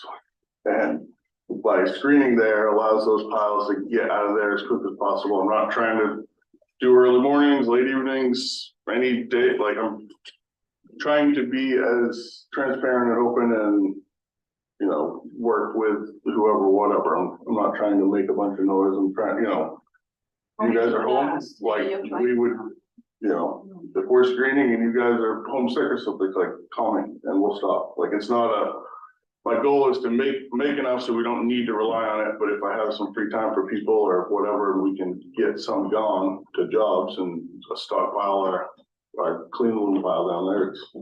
That's my goal. I'm not trying to, trust me, I don't wanna have business over there. But I've got plenty going on down the road.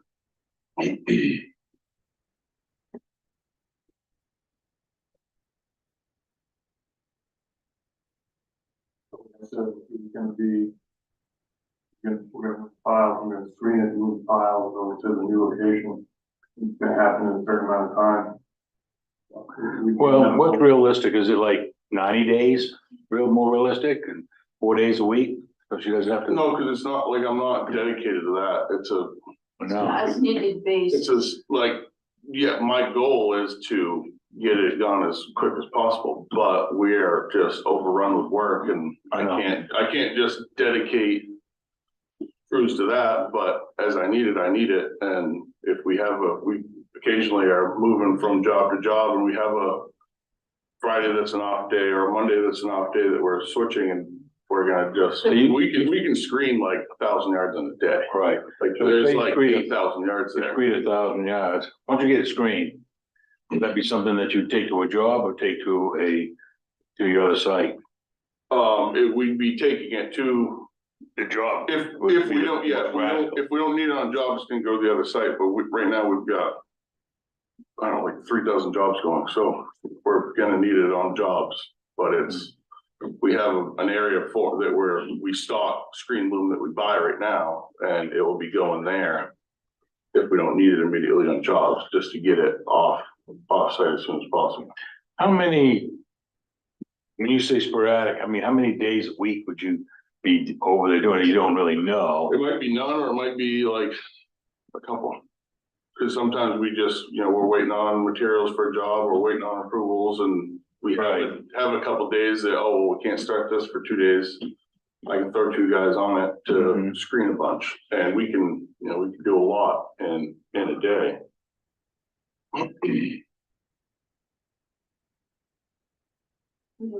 What if he were to give you notice ahead of time that he's coming? You know? Well, essentially moving, you know, we're back to where we were, you know. Well, he's trying So to first- move out, you know, I'm Right, trying well, to. first of all, when you talk about files, you said that files were not for a business, they're for his personal use. Now files are for the business. Okay, so what I'm seeing is we're having this open-ended. I wasn't using it for the business, as I was using the other space. So as the soil's needed, it's gonna be screened and moved. Okay, so if it's my personal, then I'll just screen it 7 days a week and I'll just keep it. If it's I'll just keep it as my personal loom. Well, I think we mean, Mark's thinking is more of a compromise. I'm trying to get out of there. Trying to get out of The there. goal, and that's been very transparent for the last couple of years. There's such things And just as end it. submit to doing it, you need the product, submit to doing it, move it out, so that. I can't do that. I have a business to run. I have other jobs that need to be done. Committing to screening all that loom all at once doesn't make me a dime, but No, I don't understand that. 15 people on payroll that I need. Well, what they're looking for is a reasonable amount of time that you could think you could get it out of there. I understand, but I'm also trying to screen when they're not there. Right. I'm trying, but that's literally what I'm sitting here trying to do is you tell me when to not. No, I'm not And, saying. no, I'm asking them to tell me when to not screen. And we'll make adjustments around that.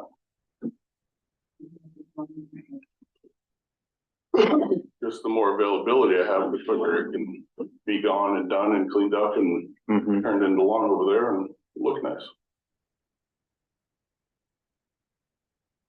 How many yards you got over there? Like 6,000, 7,000.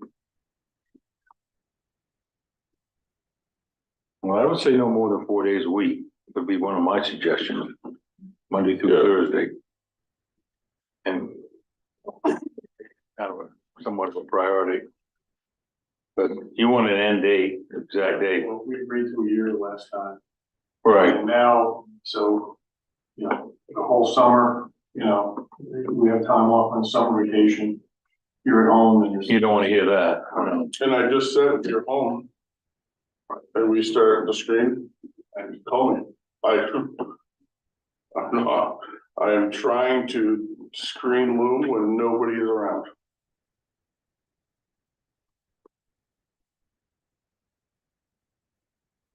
Literally trying to be there when nobody else is in any surrounding buildings.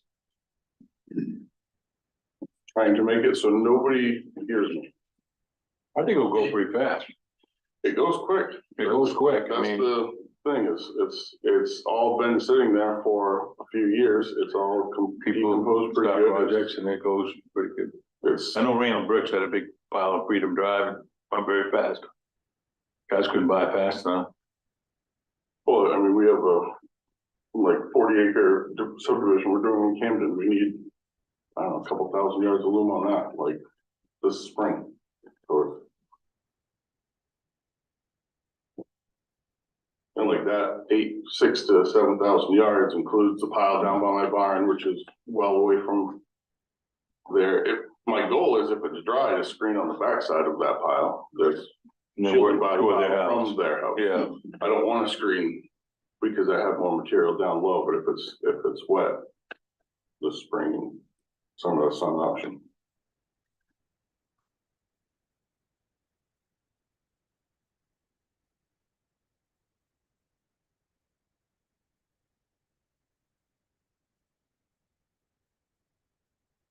now it's April, May, June. I'm hoping to be able to, beginning of April is decent, I can screen, because the pile is not, shouldn't be wet inside, we should be able to screen Yeah. mid-April. I can understand the problem with just trying to move it. That's, Yeah, regardless, I gotta move it. you gotta move it, but I mean, just to move it, make the road. But that's, if I just move that pile, just to move it is I understand. an extra $20,000. Yeah, I'm aware of the cost. Easily. It's, I buy you know, diesel, I know. it's a waste of money when I'm trying to be as accommodating as possible. I don't. If anybody's around, I don't wanna scream. I got other stuff I can have people do. So, I mean, it can't be We any do- more intrusive. when than Michelle's a set not of drums at across the work. street. those 3 days. And then shorten the hours would be from I was thinking like 8 to 4, but if, 8 to once 4. again, if somebody's home, I don't. If they go on vacation or they have folks over, we stop. Anything, conditions like that. Is there anything else that we can do to keep peace in the valley, keep the, Yeah, I mean, I'm open to whatever, I just wanna get it going, and the more availability I have, the quicker it's going, cause if I have a crew available on a Friday, but I can't screen on a Friday. I get. I know, down, but it is, it is. or you what it call is. them up and ask them if they're gonna be home today, but I would stay away from their work hours at this time. No, that's my, And their vacation time and everything else. that was my whole goal when I first, talked to Terry, look, I don't wanna be 8 to 4, or 8 to 3, or like. Whenever, 9 to 4, or I don't know when people go to work, but.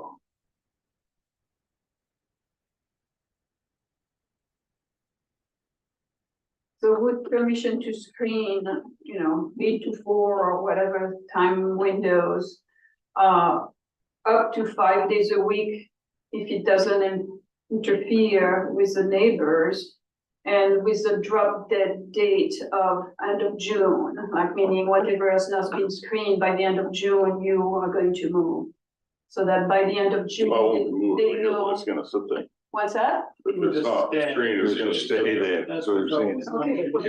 It's not economical to Yeah. move it, So, what you're saying. If I have to move it there to screen it, I'll just screen what's there. I think they are looking for, you know, a date that they can plan for, that there won't be any activity, I guess. And so, I don't know, I'm just throwing out end of June. Does that seem feasible, reasonable to you? And does that seem reasonable to you? What's the weather look like? I don't know. Exactly, I don't, You can screen if it rains. nope, No, that's how you make much. It won't be upstairs, because, yeah, it'd be rough now.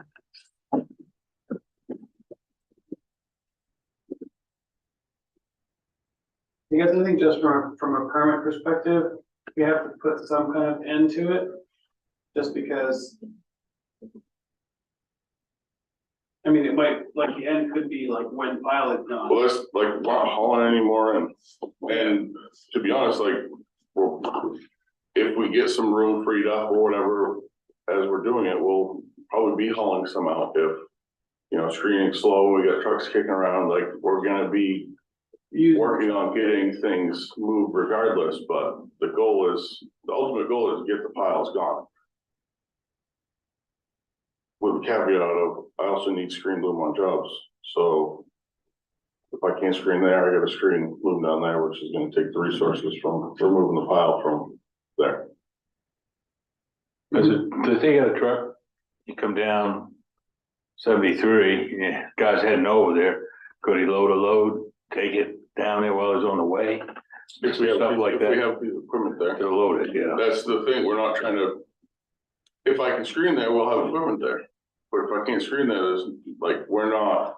Yeah, tighten In, up. in 2 weeks, there's not gonna be a truck trailer or anything there. I mean, we don't have any equipment there right now except for anything we're working on in the shop. Mhm. And that's, you know, way down that. A lot of road posters right now too. But yeah, it's like, we don't. In a perfect world, if we had a piece of equipment there, yes, like if somebody's headed by, grab a load, but we're not storing equipment there. Okay. If we're gonna be screening there, there'll be equipment there. Dedicated to that.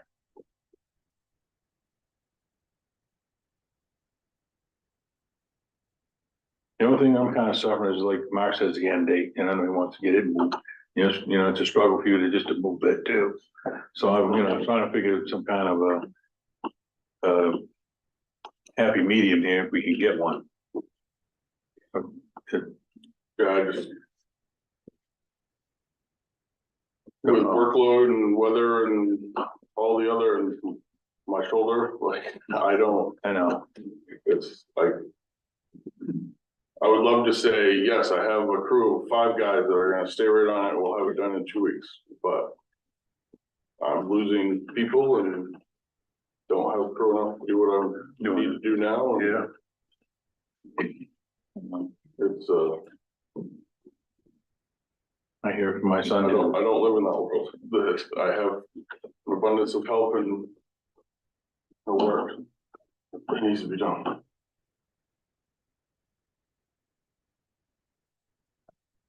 I'm having trouble deciding, you know? I think it's a tough, you're hearing a lot of silence, and I think it's just like it's a tough call, because we. I completely get it, I'm just trying to get out of there as soon as possible. I mean, business is gonna be out of there regardless. I'm just trying to get piles and everything else cleaned up and kind of living that place out and make some lawn and. Well, I'm thinking kind of 4 days a week. And then to, if they have me notify the Mark, Michelle, and then, but as far as getting it done, I mean, you have a right to keep a pile there. There's no ordinance in South Holmes says you can keep a pile of dirt. Well, yeah. There's nothing we can force you to do. We're just looking for something, some way. Yeah. So I would, right now, I would say, get the 4 days a week right now. Do the, any time of, that they have vacations or stuff like that, any notification that, I would just notify them anyway, we're gonna be screening. Today is gonna be a problem. Yeah. And then No, we'll work yeah, like that. that's ultimately, that was my goal, like, I do not wanna be a nuisance, if anybody. Right. at the house or property or whatever. It's not my goal to try to be a nuisance. I'm trying to Right. swoop in, do some screening while people are at work and swoop out and nobody knows the wiser. I'm not trying to make noise, Okay. any nuisance, anything. We can't seem to find an end date. That's what this is. I just don't, You don't know, But we need. as we need. it's, I mean, it's not, Line, total pile's gone, last year and a half. if I don't screen it, it's gonna be there for We, a decade. we just went through a whole process to get where we are now. Yeah, And we've been agreeable the whole time. you've been great, I'll tell you. And, so I think we'd like to see the piles gone, it's an eyesore. But we gotta have, it's something that you could get done, in a couple of months, that can be all done. That doesn't need to have to go just into perpetuity with no end date. Just commit and just commit. to getting it I don't have done. that time. If you saw my workload, that's not, I can't guarantee anything. When do you think you can get started on it now? My goals in a couple weeks. It's when I don't wanna do anything until we move all the business equipment out and we're like a couple weeks away from moving into the office and we've got area cleared for all the trucks. I just wanna move the trucks down there till there's consistent presence in the office down there. So he said, you're saying that there's like, that is the only thing to do with $1,000 a day. Essentially, you're talking about, let's call it 10 days worth. So you do 3,000. It's 10 days worth. I think Between within, now and the end of June. Okay. That's if the weather cooperates. You can do 10 the days. weather cooperates is like, and then if you needed to take, I hate to say it, but take a break for a couple months and then come back to it. Yeah. You know what I mean? Give them the summer without that racket. Well, I'm trying to do it when nobody's around. All right. There's gonna be no racket, because we're not doing it in the morning, we're not doing it in the evening, we're not doing it on the weekend, or if anybody's home. All right. Or Till the end of June. it's my personal pile of loom and I'm hiring my company to haul it out for 7 days a week. Well, you could do that, yeah. It's, Yeah, I mean, I'm not trying to not be a nuisance. Is there any kind of agreement that we can come to, well, tonight at If we can get an end date, that's, 3 months or less, absolutely. We're thumbs up with the terms that you said. And I think that, you're talking about 90 days and, at 3,000 yards or, But if the weather cooperates and it's dry, you can't just, 1,000 yards a day, you're looking at 10 days, we're just. you can't screen mud. Half. So that would be, if you said 2 weeks, 3 months from there would be July 15th, So, I mean, maybe. yeah, well, that's just it, what's April and May gonna bring, Work like- on it Monday through Thursday, we're not gonna be like, we're home, don't. Don't call. Right, if there's an end date, then we'll let you do your job. Right. Yeah, so can we agree on You can the even July have it. 15, the end date, and I mean, there's.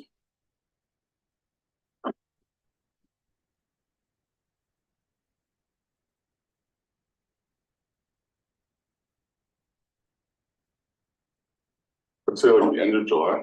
Okay. You never know what April and beginning of May is gonna be for, Weather. Well, that's summer rained all summer, I know. well, and that's the other thing is, last summer we had like 2 weeks of summer, but, we don't generally get 2 of those in a row. Well, what I'd like to do is give it a shot to the end of July. Run it 4 days a week. And then if they're on vacation or they Yeah, got family around having a cookout or something, stop that day. That gives you a lot of days to kind of, maybe not enough, but yeah. it's Well, something. it's just hard being restricted to 4 days, but Well, understand, get it, but like, I'm not.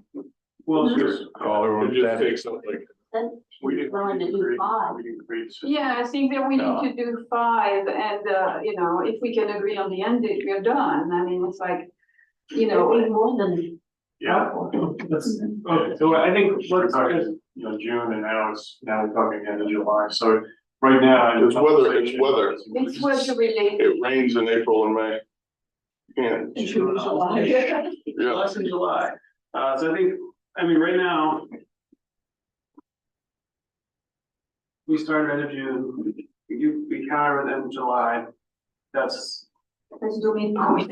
that's the offer that's on the table, I think, I'm comfortable, I personally feel like it's. I'm happy that we have an agreement on a target date.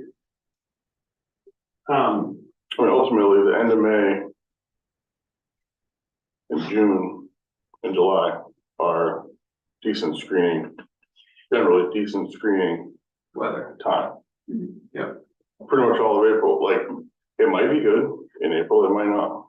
Yeah. We have a stretch of a few good days where Could take a chunk out of it. we also, I can't look at my schedule and find one open day, so it's gonna be, you know, I'm gonna have to pull people from projects to do things as I don't have an open day for the next 2 years. But we have to make it happen.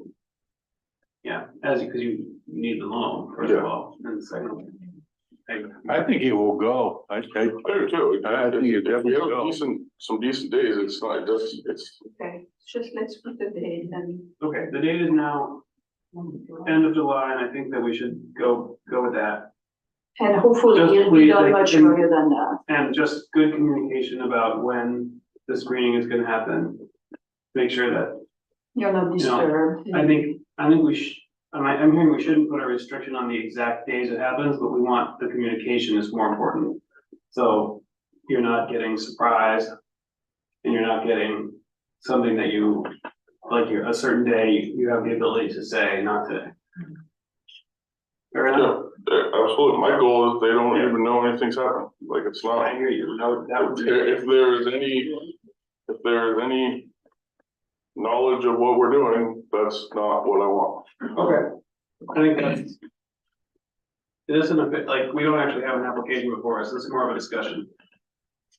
Yeah, I asked Terry what I should do, and she said, just come and talk to you and see. What will be done is you get a letter, you know, just what we discussed tonight. And then after that, it's up to Carrie. If it runs too long, she calls us back. If she's Okay, still well, there. that sounds like a. Good compromise, everyone is compromised, so. And He will do his best to be done as soon as possible. You know, and the understanding is that by the end of July, activities will cease. yes, that's what I understand. And you know, right now, you don't have to move your office or your equipment. I mean, I know you're going to, but Yeah. you still have an operational business there a little bit. So, no, it's, yeah, I mean, Smaller it's size. so I don't move I know. So that, we built a new home, so. We'll get to it. All right. We have 2 more items on this, agenda, other than this, and I recommend that we table those, given the time. All right. The other one was the definition, what's the other one? We have a definition of landscaping, and then we have something called a discussion on special exemption approval. What is that? I don't have a clue. I don't either. Who did that? I put it on there because that's what told me to. No, we don't need that on it. Okay, thank you. Thanks for coming in. Sorry I didn't quite go all the way, but I think we're making progress here. In the end, so operations will stop the end of July. Well, then you gotta move that shit, yeah. That's it. You know what I mean, right now. But hopefully, I think, what I think to find out is there's a big demand for that. And that will people will want that. Hope so. Yeah. Get it going. And if they're down there screening it too, I don't know if you sell to other businesses or whatever, Not really. Yeah, that'd be another option to get something moved. We'll keep the discussion on. We don't know. I don't know, I thought I heard it, we last heard it meeting. somewhere. Thought it came from the But last I'm meeting. sensitive to your Yeah. predicament. We've been, hey, that's, Jump in. it's been tabled. Yeah, So we can. Any other comments? We got, Once it's done, the end of July, that's. all right. Otherwise, we don't agree. Someday in July, we agree. Well, that's what we're stipulating right now. Yeah. So Thank you. he's not happy, you're not happy. It's how it, you know. No, you did.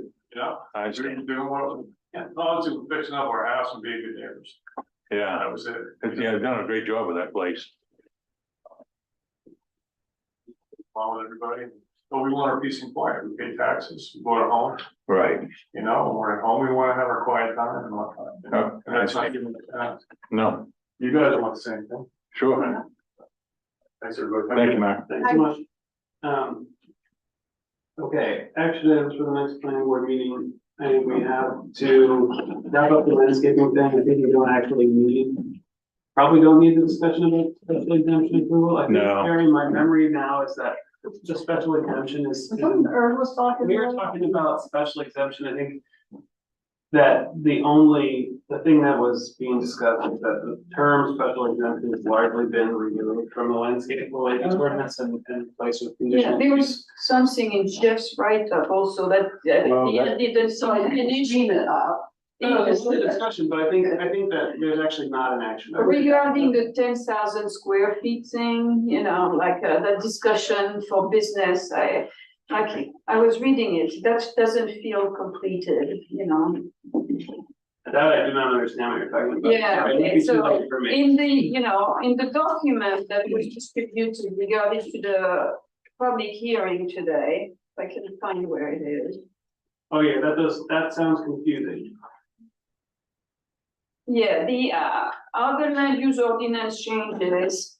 So delete tourist home, I can understand, but the last two paragraphs are not clear at all. Yeah. Why don't we take a look at that at the next meeting? Yeah, that's what I'm saying, but that's what should be on the agenda, I think, for next meeting. Okay. Okay, So the other land use. Review other land use ordinance changes. Yeah.